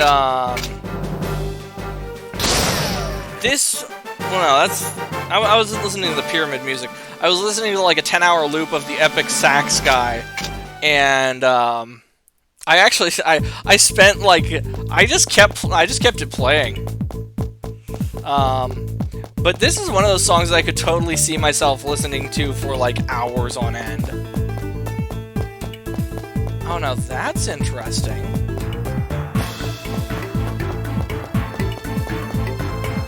Oh, here's why. There we go. Pyramid first floor.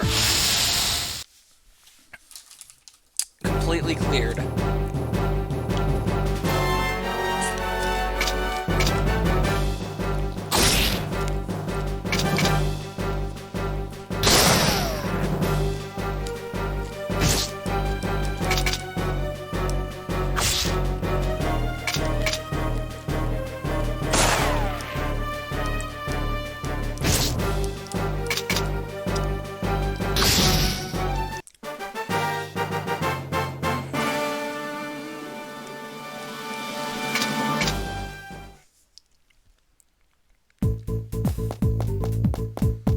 And with that, we head out to Cairo.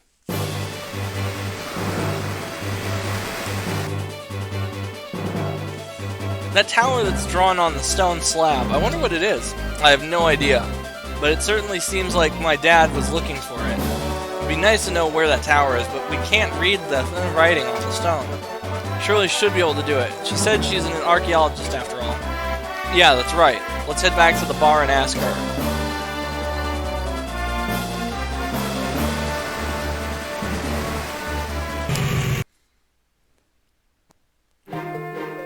Shirley! Oh, you boys, how did it go? Did you find anything? Yes, it looks like my dad went to this tower. A tower? Shirley, do you happen to know where this tower is located? It's the Tower of Babel. But how could that be? The Tower of Babel? Yes, I'm sure it is. I've heard that it stands in a plateau surrounded by a tall mountain range to the east of Cairo. To head east from here, alright? Then let's get rolling. Sorry, but with an airship like yours, you won't be able to make it to the Tower of Babel. To get there, you're going to have to raise up over some high mountains.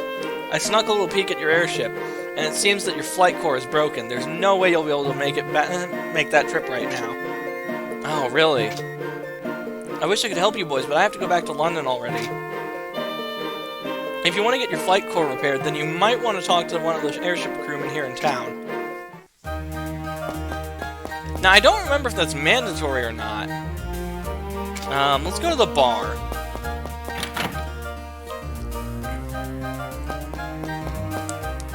You want to repair your flight core, eh? I think the only people that can do that live in Merville Village. Merville Village. I don't know for sure, but I hear there's a bunch of folks over there making flight cores using some kind of special method. If you go a little south of Paris, France, I think you'll find Merville Village in the Orange Forest. But you better stay on your toes. The people in that town are known to be a bit on the weird side. And that's where we're heading. Oh! Yeah. We got firecrackers going off. Bit early for that, though. It's only 7 o'clock. No, it's only 8 o'clock. It's not midnight yet. Actually, somebody could be shooting coyotes. Or just shooting guns in their backyard. That's pretty cool, too.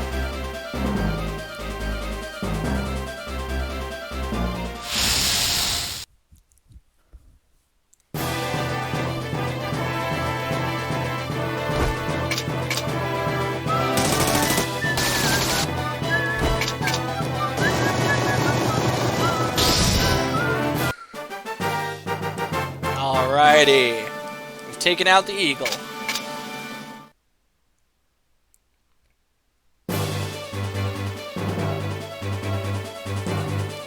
Now I overshot it.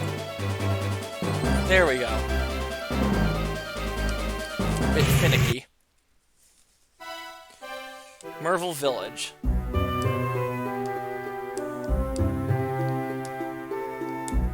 Merville Village is a very strange place, eh? The people all wear funny clothes and I can't understand a thing they say. It's kind of rude to talk like that, Pad. There's all kinds of people in this world, you know? I guess, but these people are so strange. I mean, they're shooting fire out of their walking sticks like they're wizards or something. Shooting fire out of their walking sticks? Come on, there's no way they're wizards. You're just seeing things. Oh, maybe you're right. Really? Real-life wizards? Ha. Fuck, I didn't mean to do that.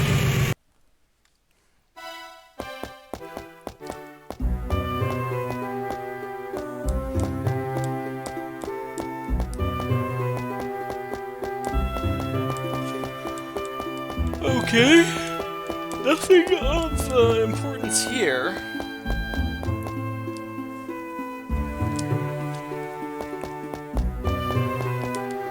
This is Merville Village.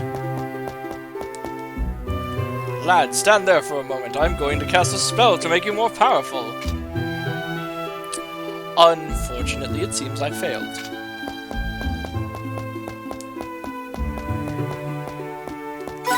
We've acquired sunlight.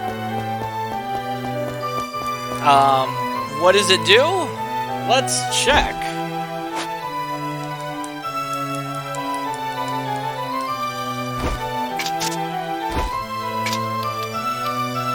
Cures darkness.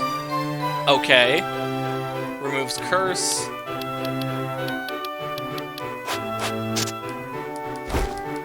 Yeah.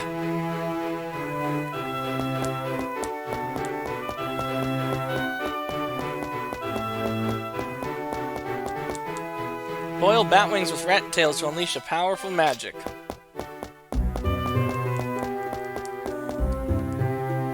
I'm researching magic that makes rivers flow backwards. Okay, but what is the practical use of that? Lizards and water beetles don't get along, do they? Okay, you know what, I think I'm with Pat on this one. The people here are pretty strange. The discovery of the century. At last, my technique to become invisible is complete. But I can see you.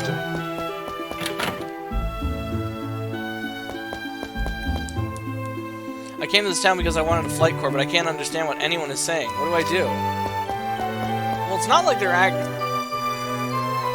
not actually speaking French, as far as we know. Or if they are, Pat and Eddie can understand what they're saying. It's just that they're talking nonsense.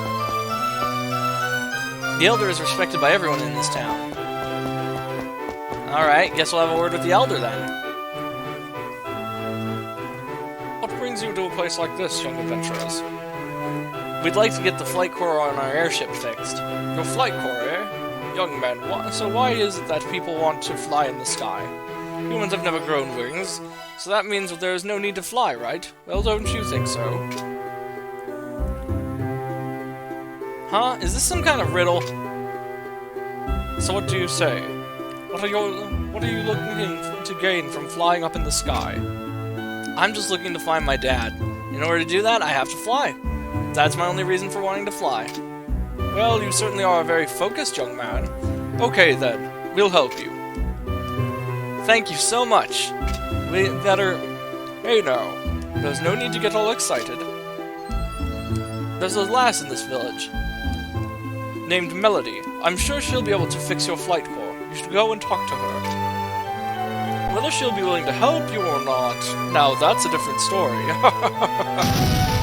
Uh-oh. What was that? Did something just explode? Oh no, is that child at it again? How careless can she be? I wonder what Melody is like anyway. A lass, huh? That means a young woman, right? Yeah, but the people here all cover their faces. I think they're going to be really tough. I think it's going to be really tough to find her. Well, maybe we should talk to some of the villagers and try finding out something. Well, good idea. Well, based on her name, I imagine she's kind of really elegant lady. Absolutely not. Far from it. Oh, those two weren't there before. What do they have to say? Oh, that Melody, she must have done it again. This time it looks like she blew up a mixing pot. Oh, again? I tell you, that girl is nothing but trouble. The Elder better stop spoiling her so much.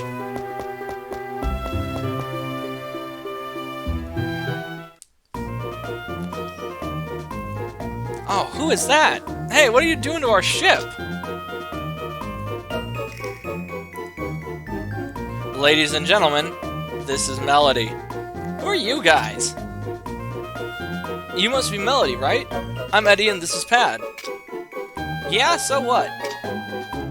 The Elder said maybe you could help us fix our airship, so can you help us? Sorry, but I've got way too many things to do right now. Besides, you'll never be able to fix your airship unless you have some Eterna. Huh? Eterna? What's that? You don't even know what Eterna is? Eterna are magic crystals. In the entire village, there's only one wizard capable of creating a flight core out of the Eterna crystals. Me. What do you mean by wizard? Huh? You don't even know what that is either? And you just got here in this village? I just don't get you guys. Hey, real sorry that you don't get us. But how about give us another break and point us in the right direction? Miss Melody, the elder would like to talk to you about the pot. Uh-oh. He knows I blew up that pot. Hey, you guys, let's go. Huh? Go where? To get the Eterna crystals in the Eterna mines, you dummy. You want me to fix your airship, right? But I doubt you'll be able to... I doubt you'll be okay by yourselves, and since I just happen to be here free, I'll go with you. Huh? But you just said you were too busy. Would you stop dilly-dallying? We've got to get going now. Hurry up and get on the airship. Who said you were in charge? Alright, and with that, Melody joins us.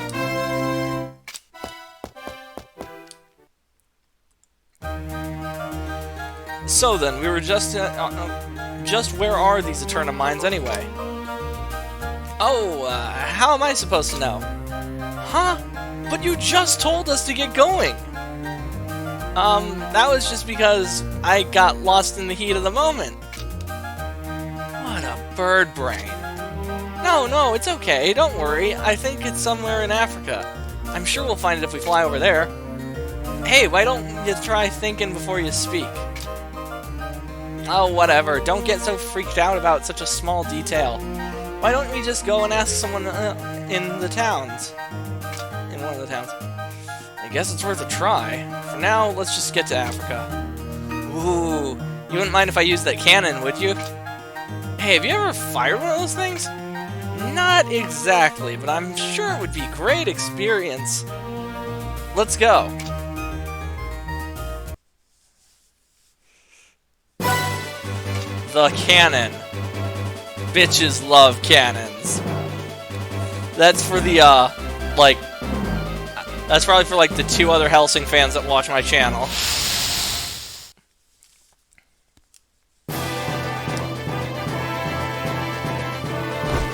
Alright, the cannon absolutely wrecks shit. Yeah, see? One shot. But the thing is, it's only good if the enemy is directly in front of your airship.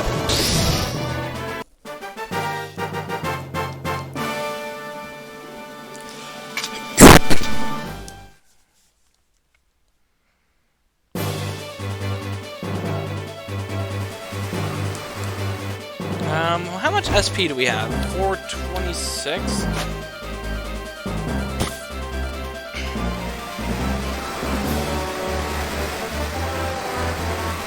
Oh, here it comes! Yeah, it's the airship from Iron Skies! What's that? Sky Pirate! She just shot at us! If you don't want to drop out of the sky, then you'll be handing over your treasure nice and easy now. We don't have any treasure. It's no use talking to her. I don't think she believes us. We're gonna have to fight her.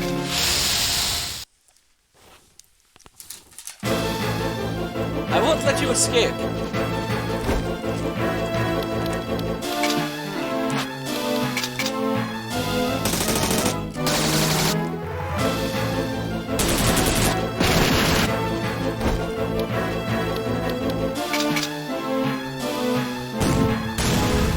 Oh shit, I just realized we only have,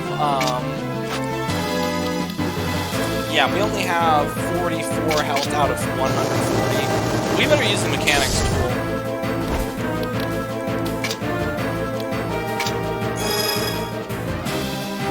That's better.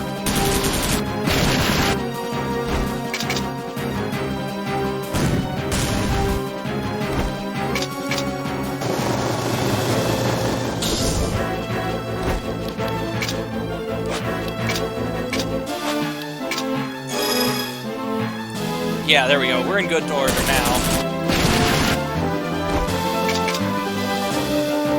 Unfortunately, you don't start off with that many offensive abilities for the airship.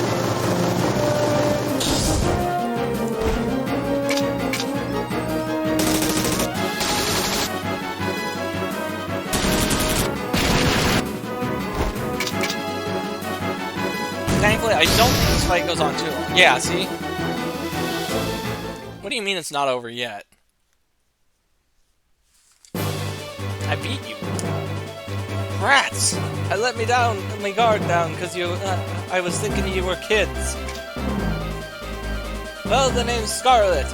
The next time we meet, you better be ready for me.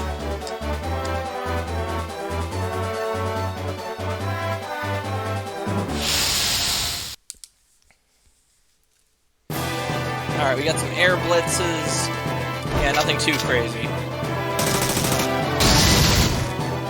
Man, these air blitzes are a joke.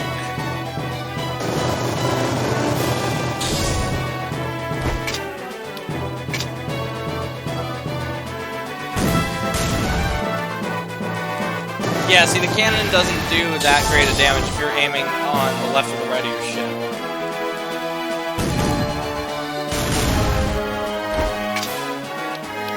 Now, the guns, on the other hand, are the inverse of the cannon. The guns do great damage if they're firing off to the side of the ship.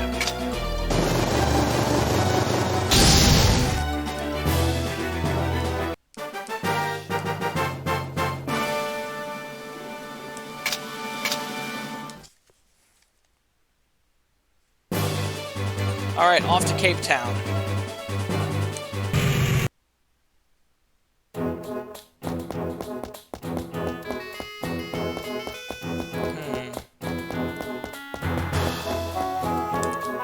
Welcome to Cape Town. Get your airship parts here. I carry only the best. Now, the Silver Lance is decent, but I don't want to use it. Heavy gun... Oh, it does fire damage? That's pretty sweet, actually. This gun has the highest caliber of all guns. It's a bit loud from all the gunpowder it needs. Smart Cannon, the Heavy Cannon. Smart Cannon does 5 additional damage and 6 accuracy increase. Whereas the Heavy Cannon does an additional 21 damage. I'm gonna pick up Spirit of the Night. That's a good orb. We don't get to use that until Fiona joins the party, but that's relatively soon. Let's grab the Heavy Gun. We have the gold for it. We can probably buy the Smart Cannon and the Heavy Cannon. I'm not going to buy the Night Shield because it actually looks like shit. It's pink and gold. It's very gaudy, very... I don't get why it is the way it is. And the lance just looks dumb. In spite of my autistic fascination with knights when I was younger, and loving the aesthetic of it now even, I don't like lances. Lances are a shit weapon.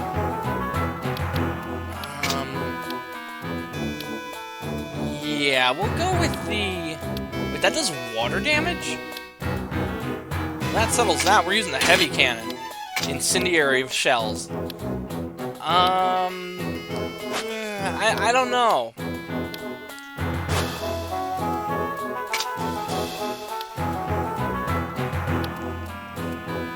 Because the light gun has worse stats overall.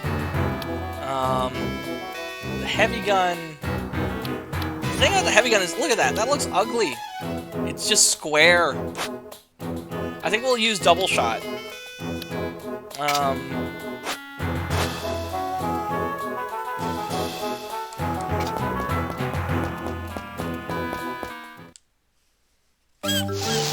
Yeah, the cannon and the orb kind of carry me through the airship fights in the early game. Thankfully, in the post-game, you can get some really sweet airship, actually, even in the mid-late game, you can get some pretty sweet airship weapons.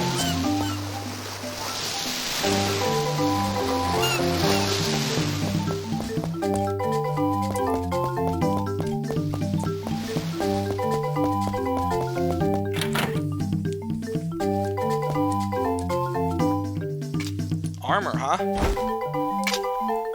Okay, we're gonna wear that and give it Melody. Straw hat.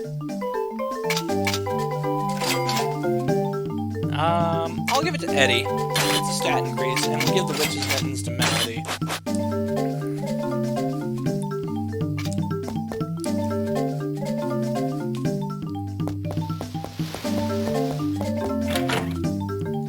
Now, the thing is, I don't know if I want to use... Wow. That sword on the shelf in the back there looks really nice, actually. Too bad there aren't any swords like that in the game. A single-edged sword with a curved blade. It sometimes poisons enemies. Decent weapon. I hate the Morning Star. I'm still gonna buy it for the sake of completing the Adventurer's Journal. The wheel lock gun is actually decently designed. Got a decent design going on. Though it's kind of hard to distinguish from stock, aside from the fact that it doesn't have the gold barrel at the, or the gold part at the front of the barrel.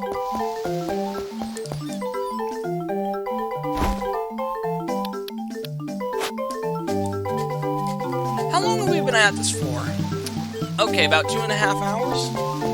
You know, we're doing New Year's, so we can probably go to midnight, I think. Now, what have we got here? Enthusiasm. Check. Alright, let's cook.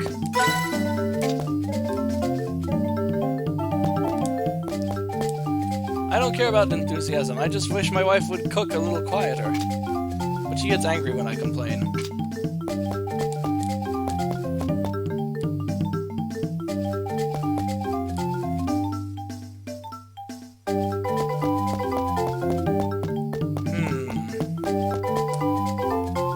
Glad I followed my son while he searched for a new place to live. It turns out this place is great. I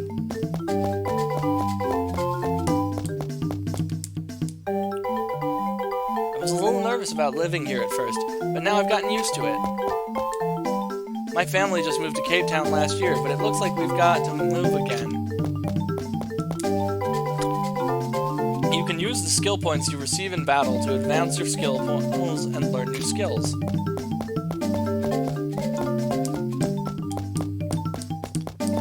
And see, we have an unused building here. But this one had a door on it, so you'd think you could go inside. It's not like this building where it's all windows. You want to know where the Eterna mines are? Well, they're in the middle of some mountains due north of here. You'll see a huge hole that just opens up. You can't miss it. You know, I think I actually know what that's based on. There's a mine in Africa somewhere, and it is so gargantuanly huge that when planes fly over it, they can sometimes get sucked down slightly. And I think that's actually what the Eterna mines are based off of. Let's see what's in here in the lighthouse. Because I vaguely remember there being something here. No door to Underwater City. Ah, we got a stamina shard. This tornado disappeared from the desert, so trade has reopened with London. They should have a better selection in their stores, too. Oh, that's right. One of the cool things about this game is that the main city, London, its shop's inventory will expand as you explore the world. You can find some really cool stuff doing that.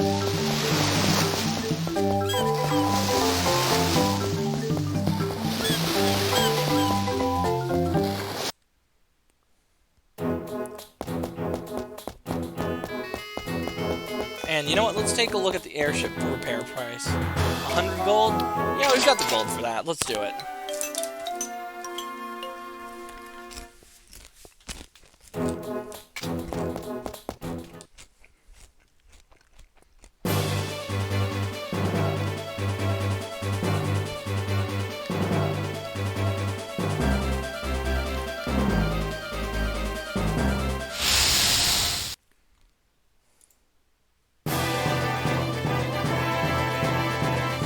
Oh, and here we have our first look at the one of the new enemies.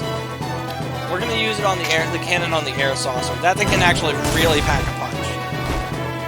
The air saucer is kind of an aerial tank.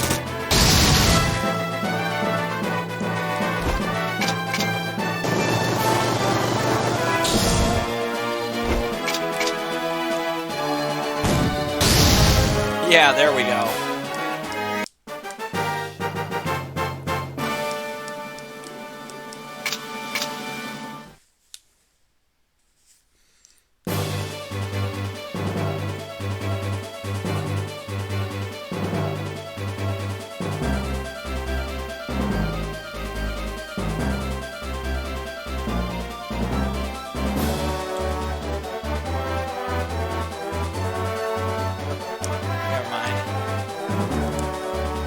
We now know where the Eterna mines are, so those Eterna crystals you were talking about are definitely in there, right?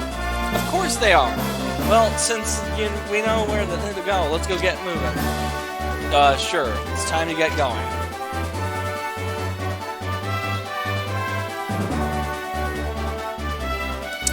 Now, that's actually a very handy feature to have, this whole little party chat thing, because... Fuck, where am I going? Oh, it's by those mountains over there. If you take a long break from this game and you forget what you were doing, the characters will remind you when you press the Y button. It's a great feature to have.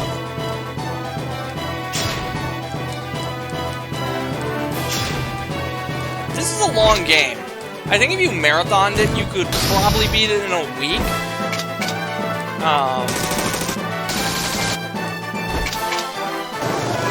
That's just a rough estimate. And when I say marathon, I mean, you know, you play for like maybe an hour to like... Actually, no. No. If you were to play 8 hours a day, you could probably beat it in about a week's time. And I know that because when I was in private security, one of my posts, they let us do whatever as long as we were reporting in and writing our logs. And so I would play my Game Boy, and this is one of the games I would play.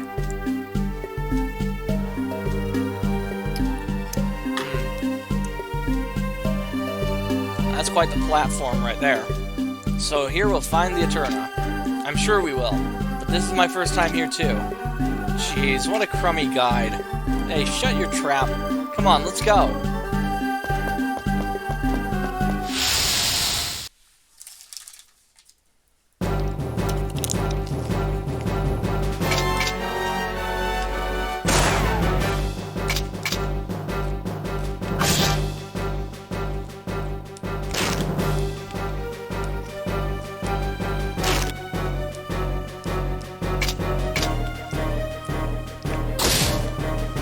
Oh man, I completely spaced on restocking on heal bottles or resting at the inn. Crap.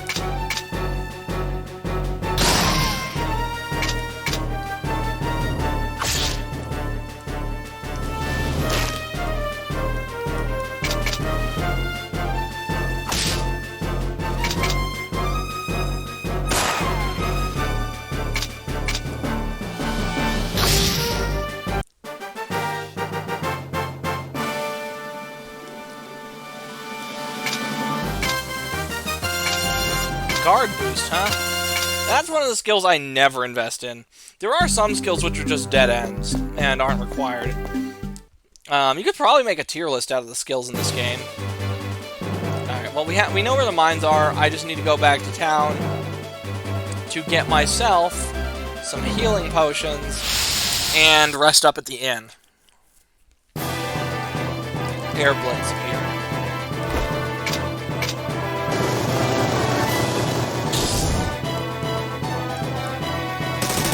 Blazing machine gun. That's a intimidating name for an attack.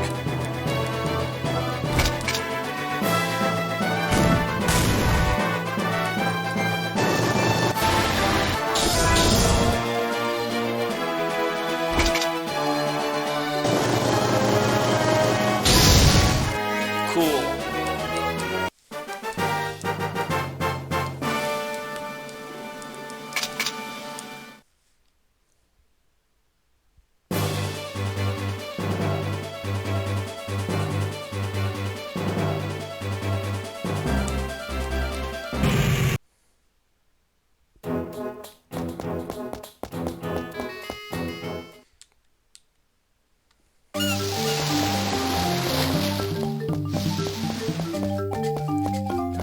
Oh yeah, I think we buy health potions from this shop. Yeah, here we go.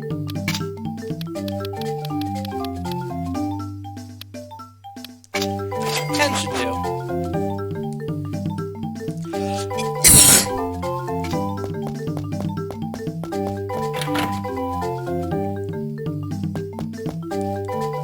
The adventurers of the world have their eyes on Cape Town. It's not easy living in a foreign country.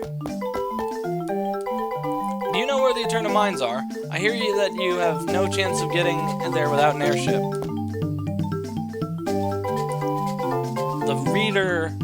The redder arrow displayed on each weapon of the airship means the more powerful the weapon will attack in that direction. Welcome to our hotel. We have a great view of the Cape of Good Hope. One night will cost you 300 gold.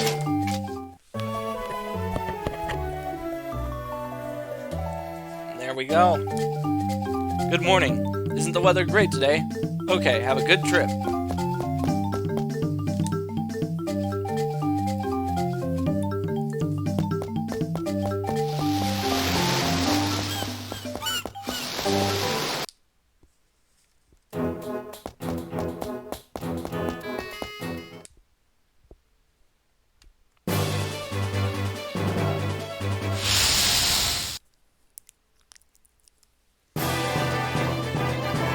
Scalia Crow, huh? Let's use the random skill. Do we have Wild Rush? No, not yet. Wild Rush is your kind of crowd control move for Eddie on the airship.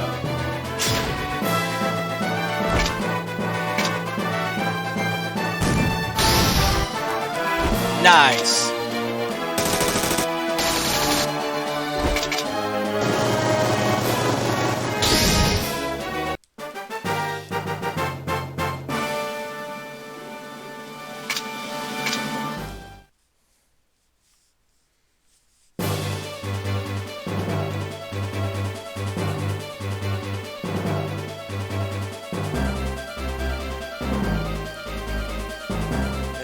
Go.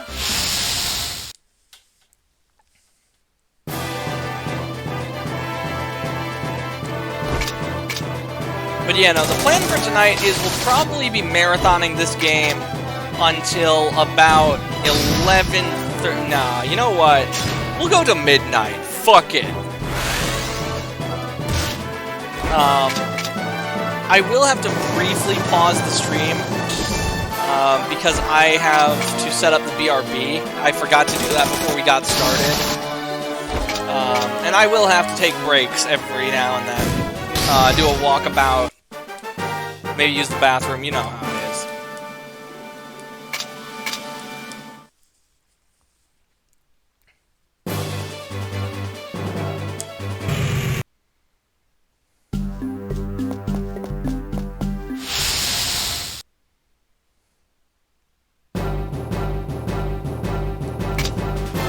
Get rid of Wolf B.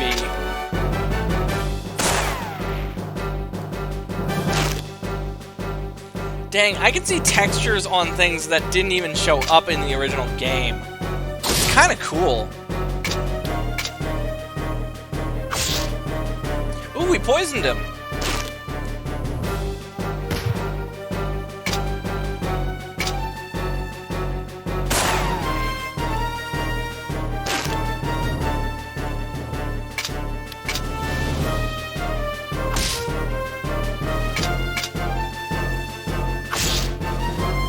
See how much more damage the wolf has to take before it'll keel over.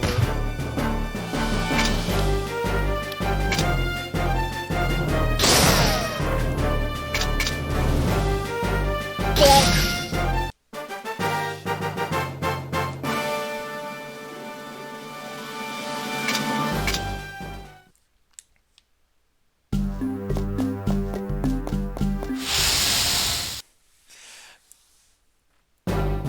There really should be like a timer on how often random encounters can take place.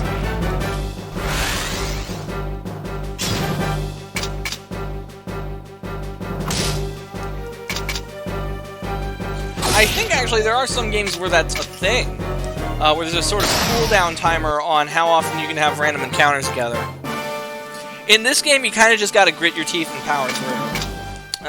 Though at least this isn't as bad as Skies of Arcadia on the Dreamcast. Whoo boy! That was painful. I have both ports of Skies of Arcadia. I have the GameCube port, a physical copy, and a ROM of it. And then I have a ROM of the Dreamcast version that I have on my handheld emulator. Interestingly, my handheld emulator can emulate it on the Dreamcast version, no problems, but emulating it on the GameCube just can't quite get it there. And there is a notable difference between the encounter rate on Skies of Arcadia Legends and Skies of Arcadia Dreamcast. Legends was the GameCube remake, and they toned down the encounter rate and boosted the amount of EXP you gain per fight. And good God, did it need it. I think there's actually fan patches out there somewhere for the encounter rate and the experience for the Dreamcast version. I haven't bothered to apply them to my ROM of it though.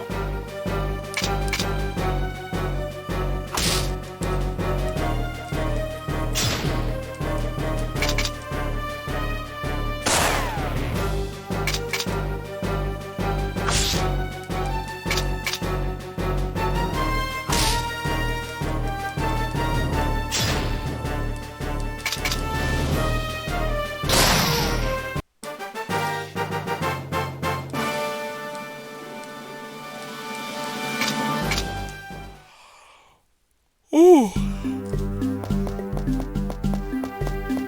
The weather outside today was pretty miserable too. It was just drizzling nonstop all day, and the fog started rolling in the early afternoon. Now I like fog in real life. Fog in real life is cool, but I can count on one hand the number of times I've seen fog be cool in video games, all of which were in Silent Hill games. Maybe I'll play the Silent Hill games next Halloween.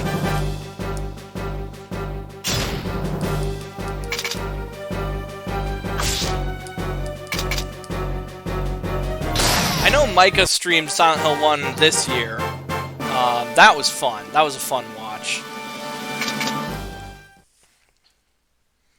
And I think Tofu is streaming Resident Evil.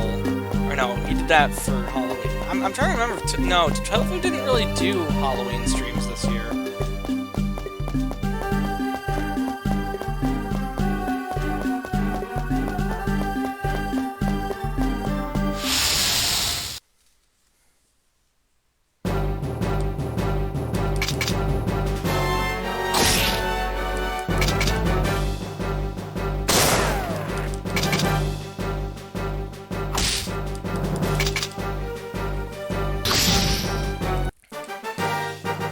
Alright, we killed another baddie.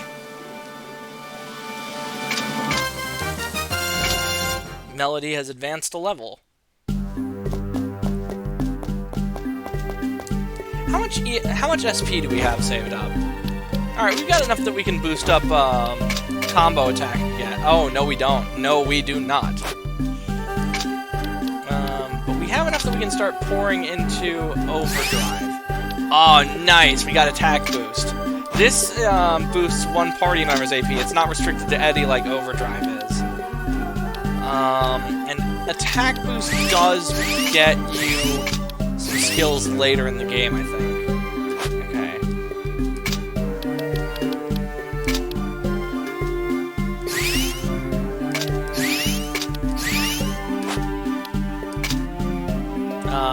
Oh, dang it. Okay. We'll start investing into Rapid Shot next.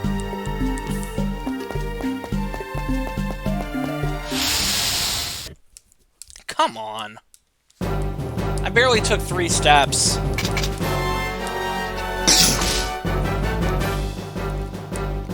You know, I prefer games where you can see the enemies that you're walking into rather than random encounters. Now, granted, that would be a lot harder to render on the DS, especially with Nostalgia when that's a 3D game and so much of the environment is 3D. I get why you couldn't do that. No, wait a minute. Shoot, I'm trying to remember. Was Dragon Quest IX a game with random encounters, or was that a game with overworld enemies? I want to say that Dragon Quest IX had overworld enemies, but I could be mistaken. I like Dragon Quest IX. That's another game I'm going to have to stream at some point.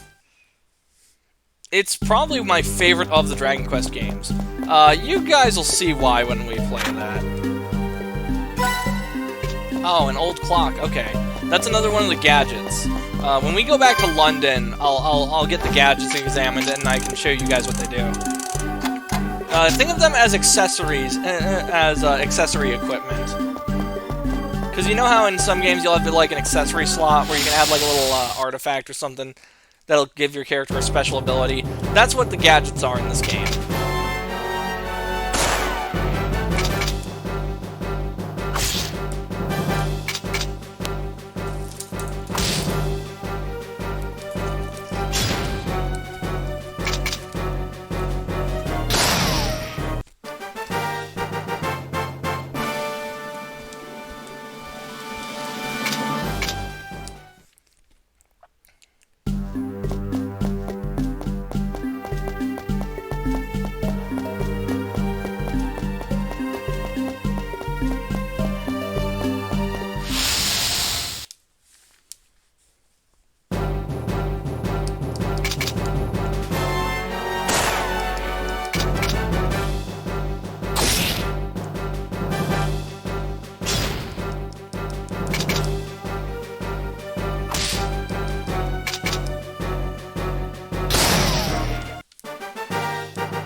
There we go. And now let's go grab the Gladius.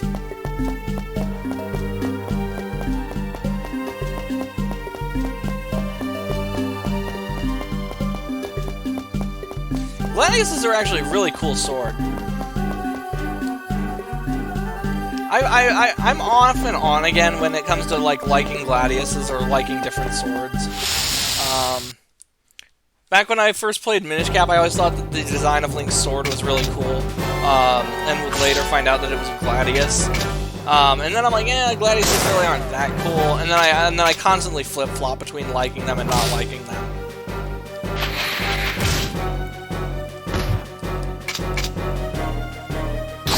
The one in this game has some decent damage output, though.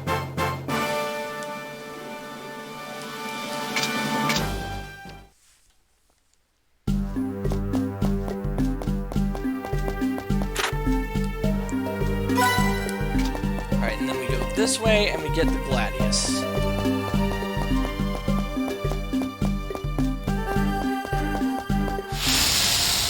Yeah, I should have seen that one coming. Now, these mushrooms are interesting. They are... There is elemental rock, paper, scissors going on in this game, and the game doesn't tell you about it at all. It never discloses that in the tutorial. But I'm going to lay it out for you guys. Fire beats air, air beats ground, ground beats ice. Or water. It's very, very strange. Now you might not even believe me, but once we get all of Melody's elemental abilities, I'll prove it to you. It's absolutely baffling.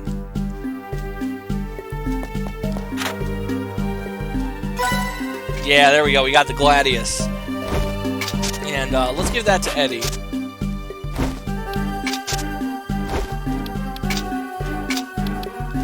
A small, double-edged sword made out of heavy metal. Its advantage is its weight.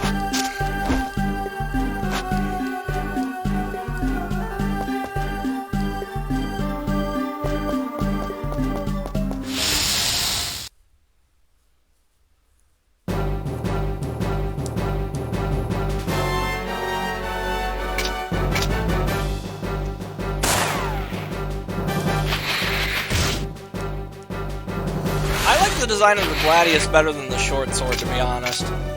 It's not terribly different, but if you look at the handle, there is a distinction to be made there.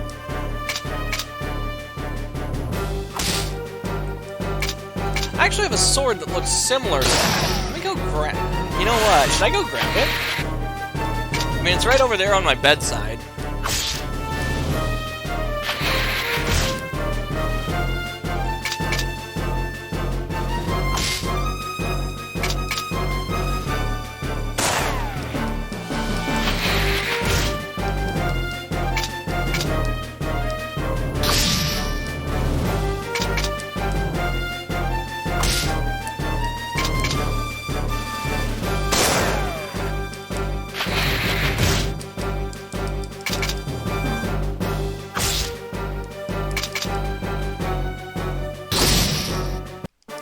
we go.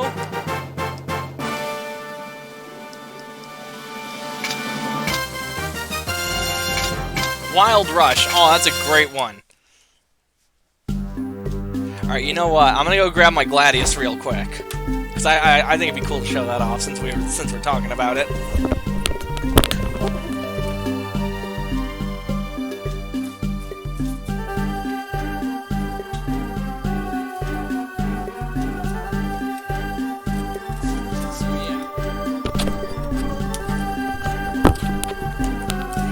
So yeah, this is my Gladius right here. It's got a decent weight to it. It doesn't have as much give as you would want on a short sword. There's actually a certain amount of bend that the blade needs to have on swords or even a short sword like this, or it's considered a sword-like object. According to the sheath, it was for a Vietnam veteran. I think Mom picked it up at a mall somewhere. Or maybe a military surplus store. The design of it's really sweet, though. I actually have a number of swords that I have displayed around my house. There's a short sword up on the wall behind my desk, and then there's two in the main room on display as well. One of which is real. One of which has the appropriate amount of bend and give to the blade. That it's authentic. And it's in good condition, too. And the irony of that one in particular, the authentic one, I bought it looking for a wall hanger. I got more than I bargained for.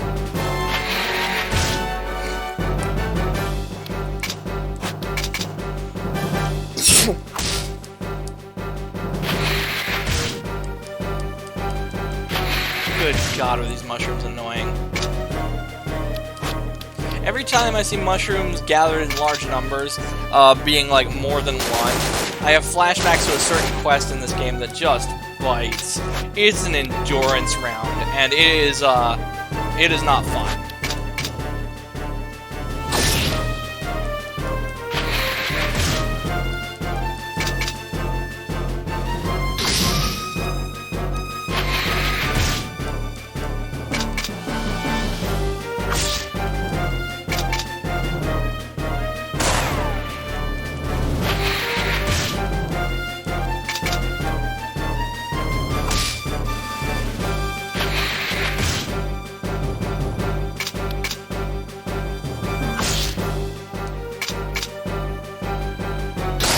There we go. That's that one dealt with.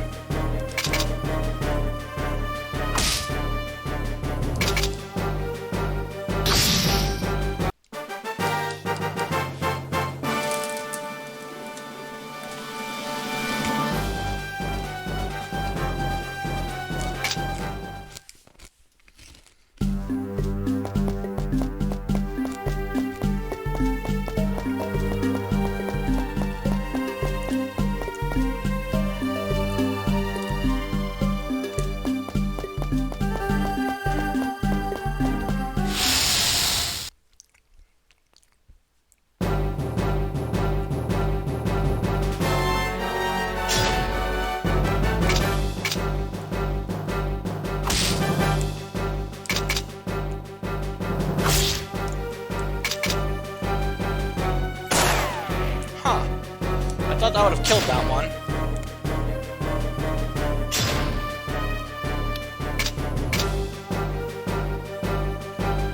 Let's go with let's hit that one fine. Yeah, you see, 50 damage. That's super effective right there is what that is.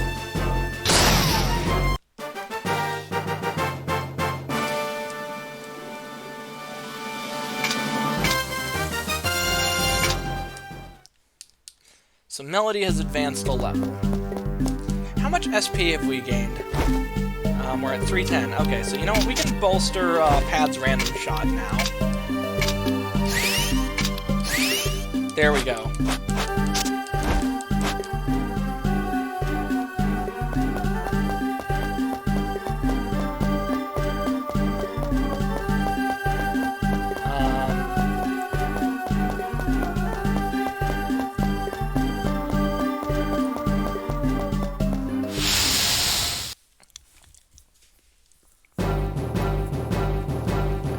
Alright, time to make an absolute joke of this fight.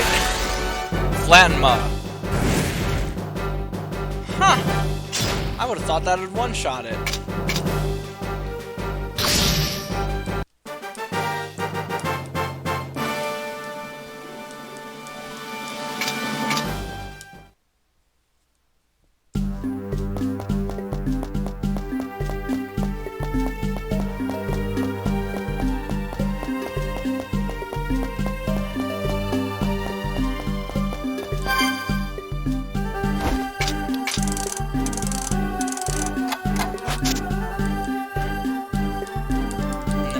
Be able to locate the Eterna.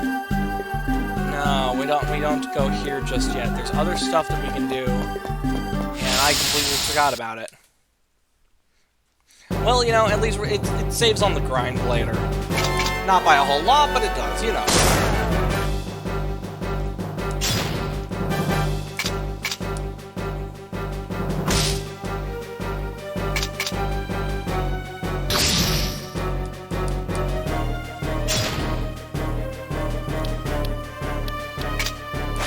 Yeah, let's just attack that thing.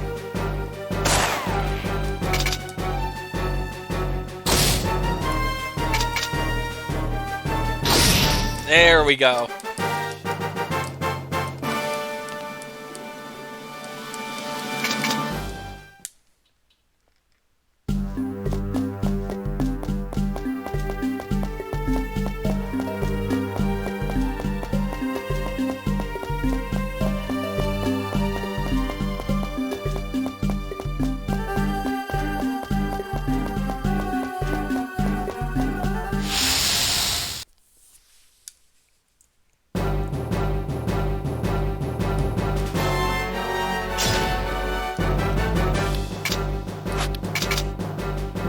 Aim for the center. Let's just shoot these bastards. Oh, right, we haven't unlocked the multi-hit, or no, the multiple enemy flam now.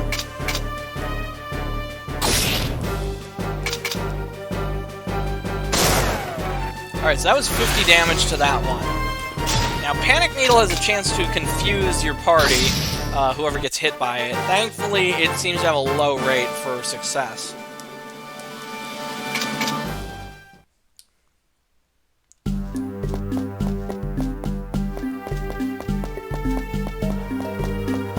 There we go, we got the entire room.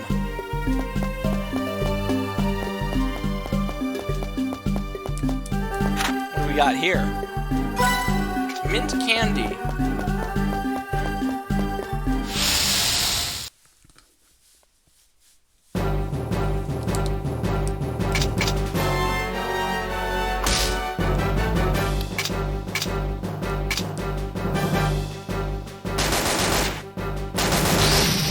Oh, damn! That was pretty effective!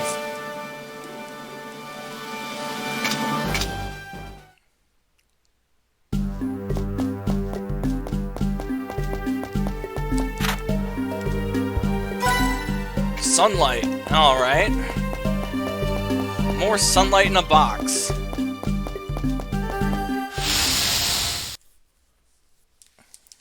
Could be handy if we were fighting vampires. I'm trying to remember if vampires are in this game. I don't think they are. I think you only ever fight ghouls and zombies. No vampires.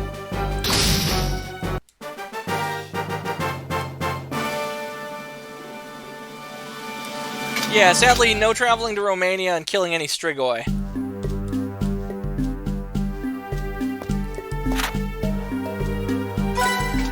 1,000 gold, that's not a bad find.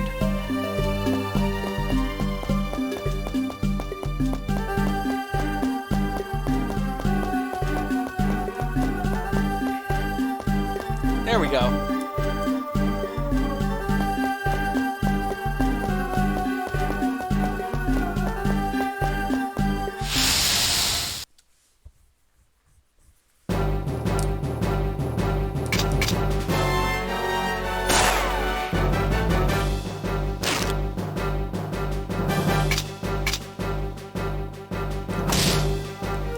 Just bonking the enemy.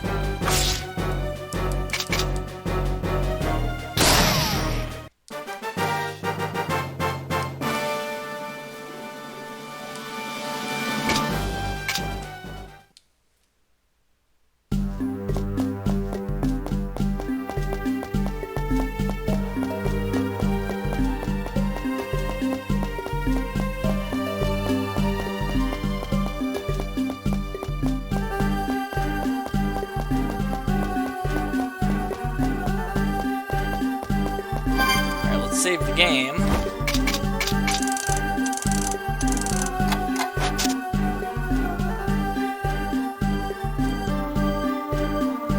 And you know what? Let's bolster random shot again if we have the SP for it.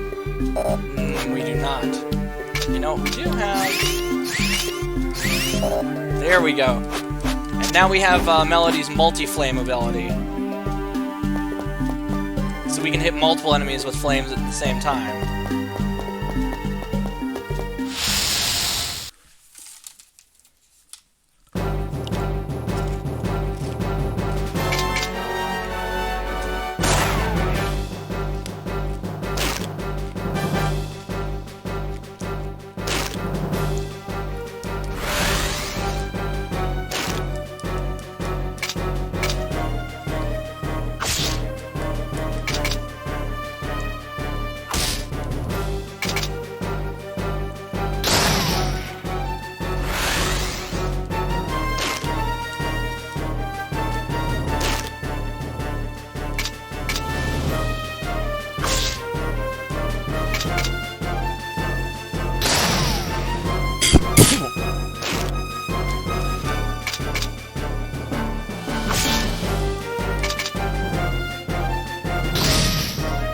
There we go.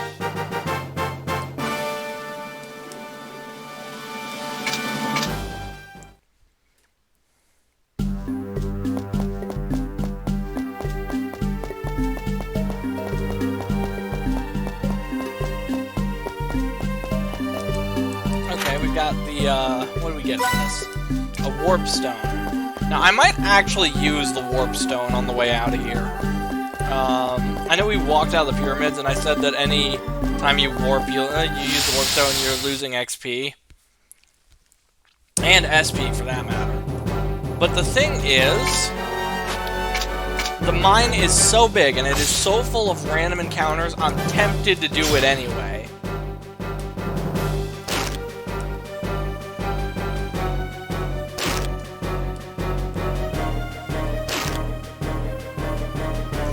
You know, I know some people aren't big fans of turn-based RPGs because they don't like the idea of turn-based combat, but I heard a really good counter-argument against that position the other day. Someone presented it as, so what, do you not like chess then? And if you think about it from that angle, turn-based combat is actually pretty cool. It's about outthinking your opponent. But that only holds true if you're outthinking your a human player. I mean, I guess you could be.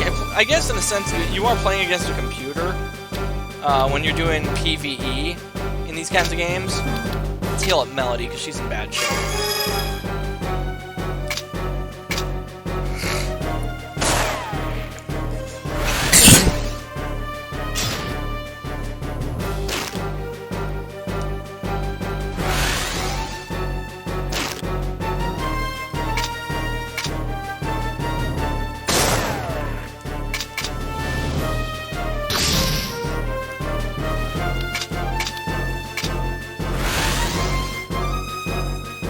Yeah, he's done. No more Hornet.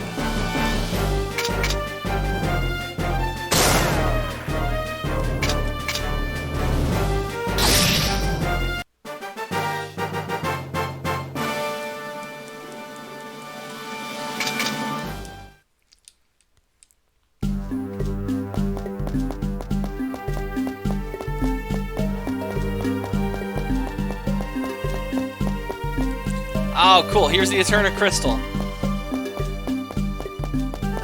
The moonstones of Eternia, He-Man! Yeah! So this is the Eterna crystal.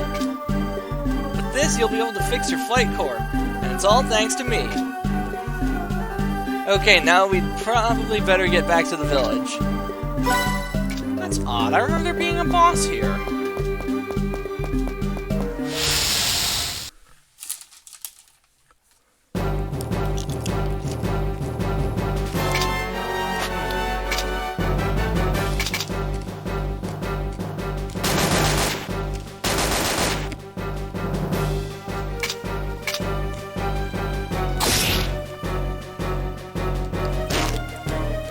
Now, there is a boss at the village waiting for us.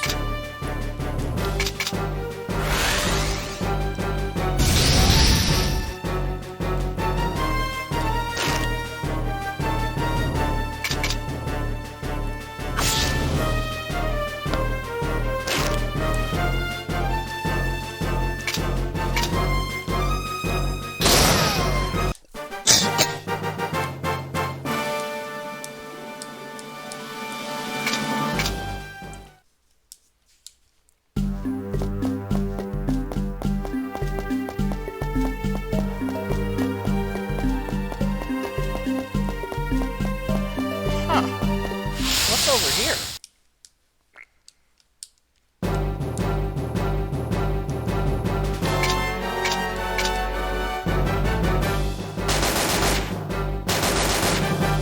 Okay.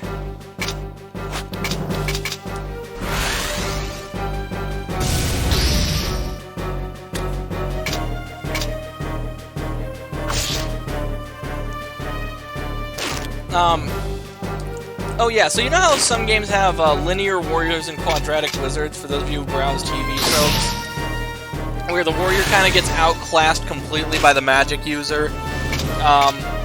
Interestingly, as far as damage output at least, this game has the opposite problem of that, where Melody becomes kinda useless in the late game. Now, I kind of use her as a secondary damage dealer when we get into the really crazy shit. Or as a MP refresher for Eddie, because he's kind of the damage dealer. Pad's the debuffer, Fiona's the healer. It's interesting. It gets very interesting. Yeah, I'll just regularly attack these guys. Oh, we used up all our mana, huh? We'll just kill them all.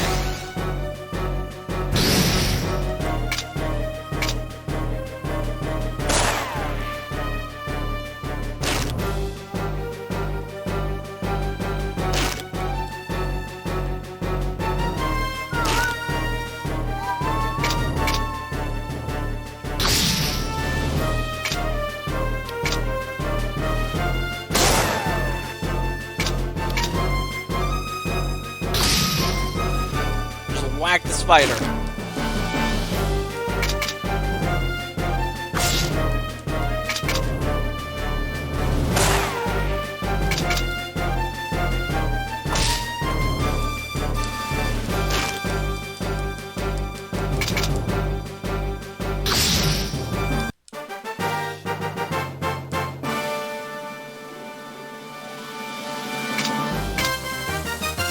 Alright, we've gained levels. Oh, Magic Shield, that's actually a decent skill to have for the airship later on. It's not terribly useful right now, but it will become useful later.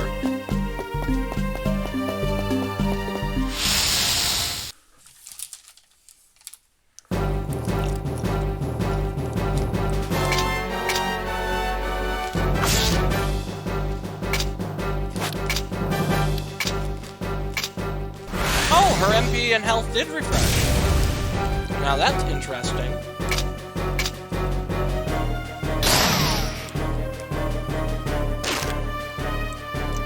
Let's hit Wolf B with Eddie, see if we can kill that. No, we didn't.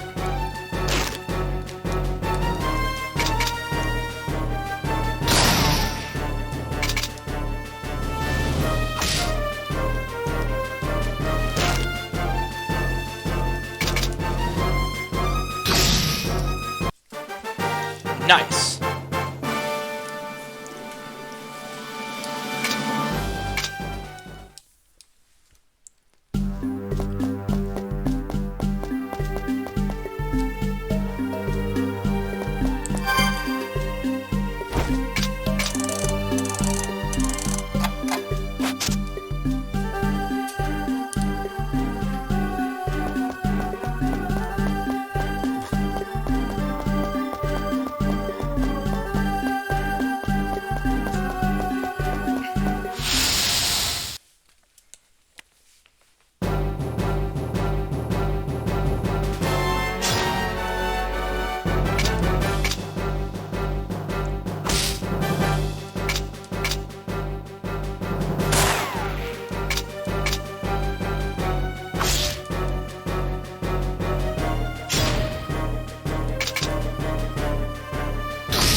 There we go.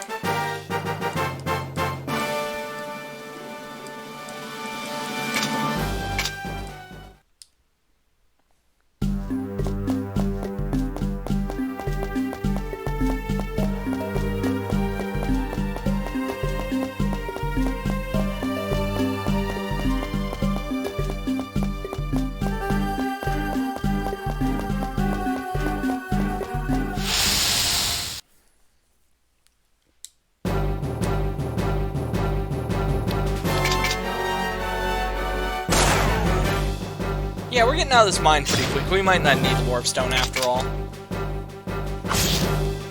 Even with the random encounters, they seem to have chilled out for now. Of course, now that I say that, watch there be one like 3 steps after this battle. My entire philosophy on RPGs could be summed up as how I learned to stop worrying and love the grind. I harness it. I make it my own. It makes me strong.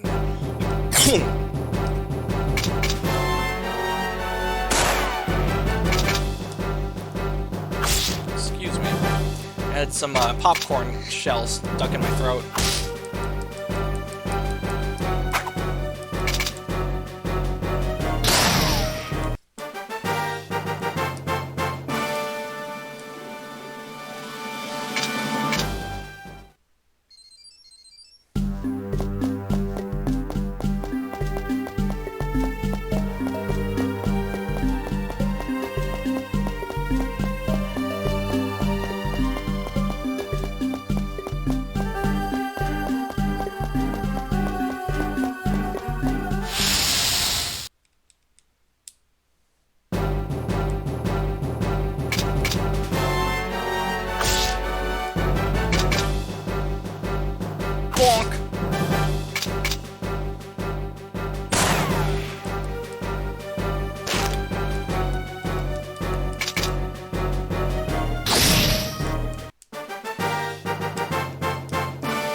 Come on. You know, I joked earlier about it being 3 steps from battle, but really? And of course, it's right as we're getting near the exit. I'm not wasting a stone.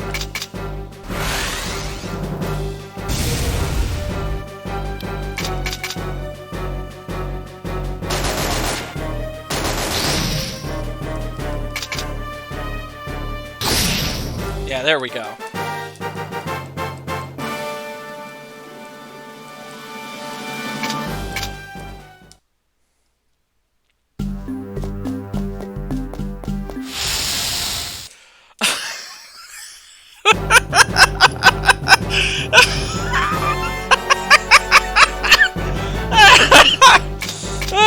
No.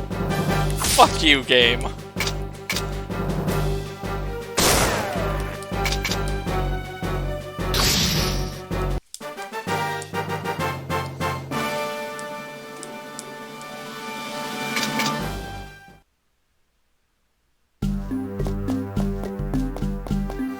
Freedom! Woo! We're out of the mines! Alright, how much do we have for health stamina? Okay. Yeah, it might not hurt to take a trip to the inn at Cape Town before we head back to Merville Village.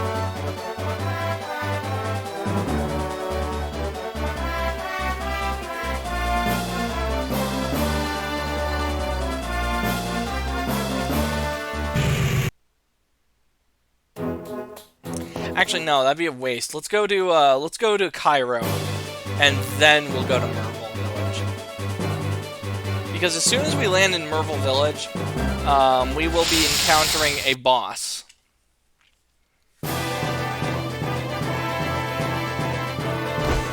For a second there, it looked like something was on my screen.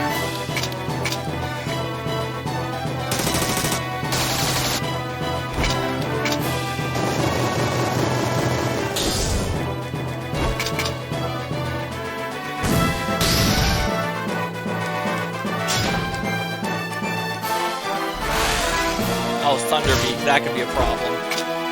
Thankfully, it didn't hit us with any status effects. You can end up paralyzed. And if that happens on the airship, oh man, that is a pain. The two worst status effects that you can get on the airship are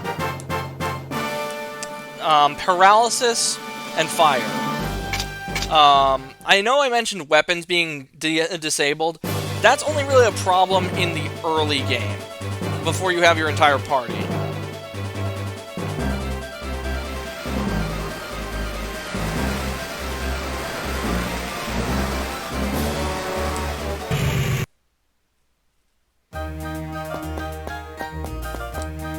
A large tornado appeared in the south of the desert, but it seems to have disappeared now.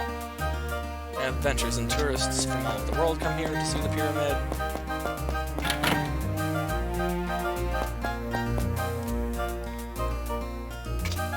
Yeah, I'll stay in the inn here.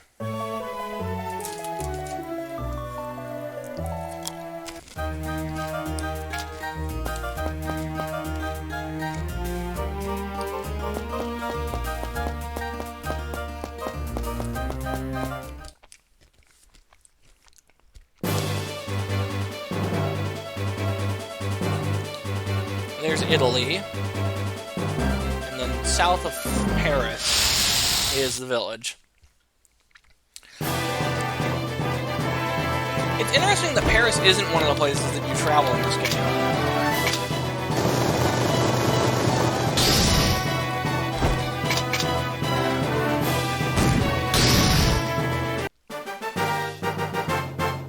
I wonder if there's a real Merville village.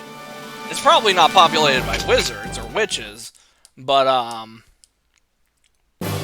you know, this every other village in this game is a real-world location or a location out of myth. There's I won't spoil it, but I don't remember that noise. You mean the flight core is fixed? Well, of course it is. Why? Who do you take me for? I know what I'm doing. So now we'll be able to fly at higher altitudes and make it to the Tower of Babel. Thanks, Melody. That didn't sound good. What was that? It was coming from the same direction as the Elder's house.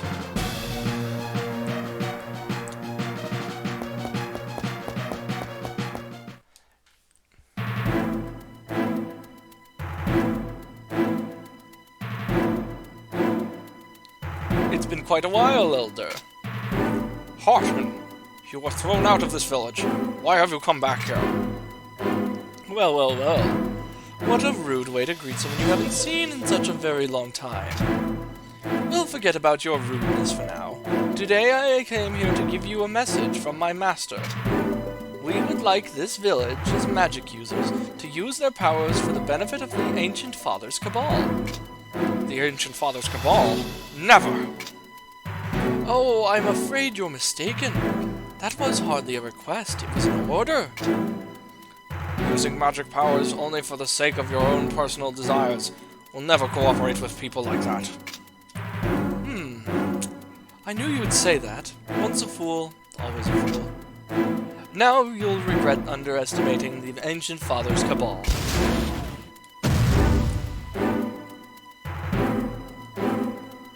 Elder!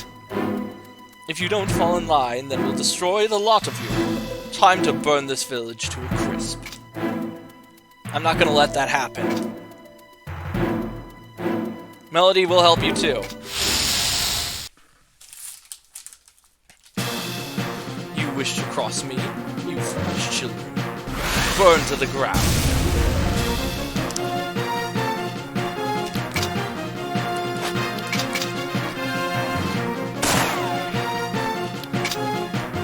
Overdrive, baby.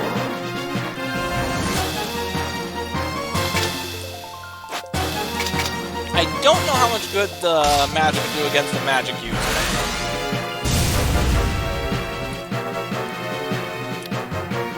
Because Hartman has high M defense, which means he's more vulnerable to physical attack.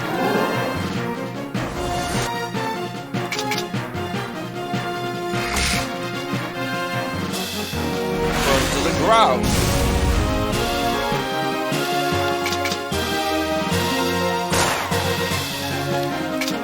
combo attack. 41, 40, 40, 121 damage from a single attack.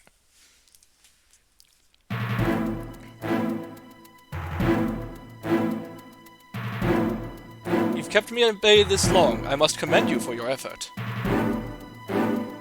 You're going to pay. I won't let you get away with this.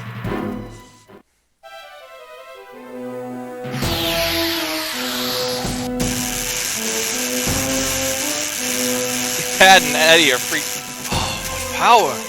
Does this mean that the bloodline has continued? What are you babbling about over there? Get ready for pain.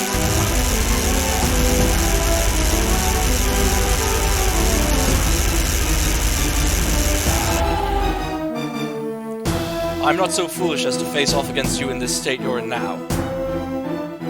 Remember, the name is Hartman. Until we meet again, young lady.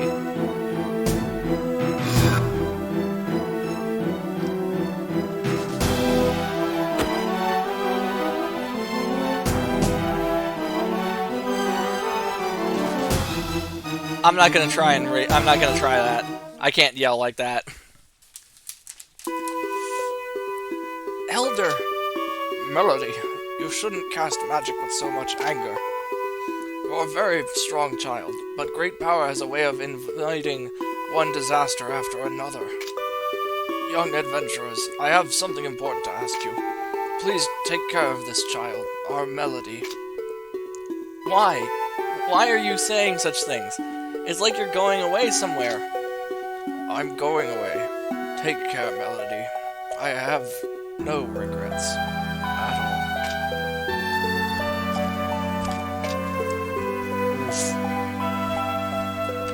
How can you guys just stand there without saying anything? Do something! Your adventurer's right, so come and save him! It's no use. There's nothing we can do. Why?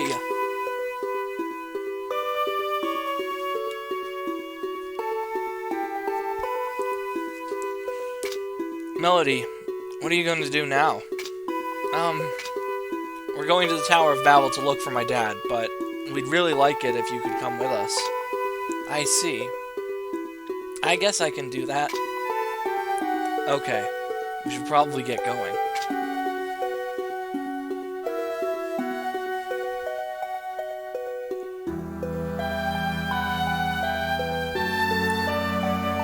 That man, Hartman. I'm not going to let him get away with this.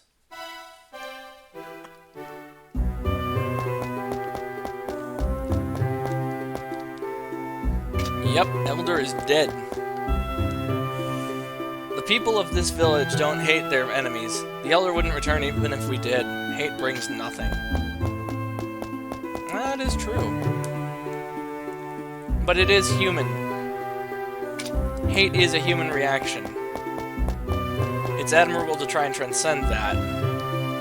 But sometimes, if you don't get that anger out, it festers and rots you inside out.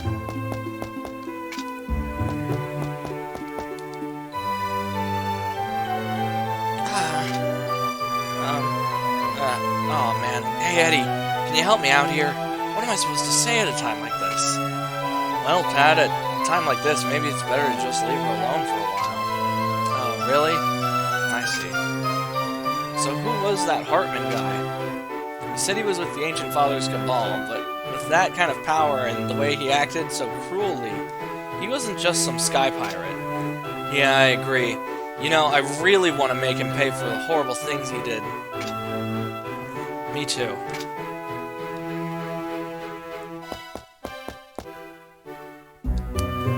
Alright, it is 9 o'clock. At 10 I have to take my meds. I should probably go feed my guinea pig real quick. I will BRB, and we will continue the stream in a bit.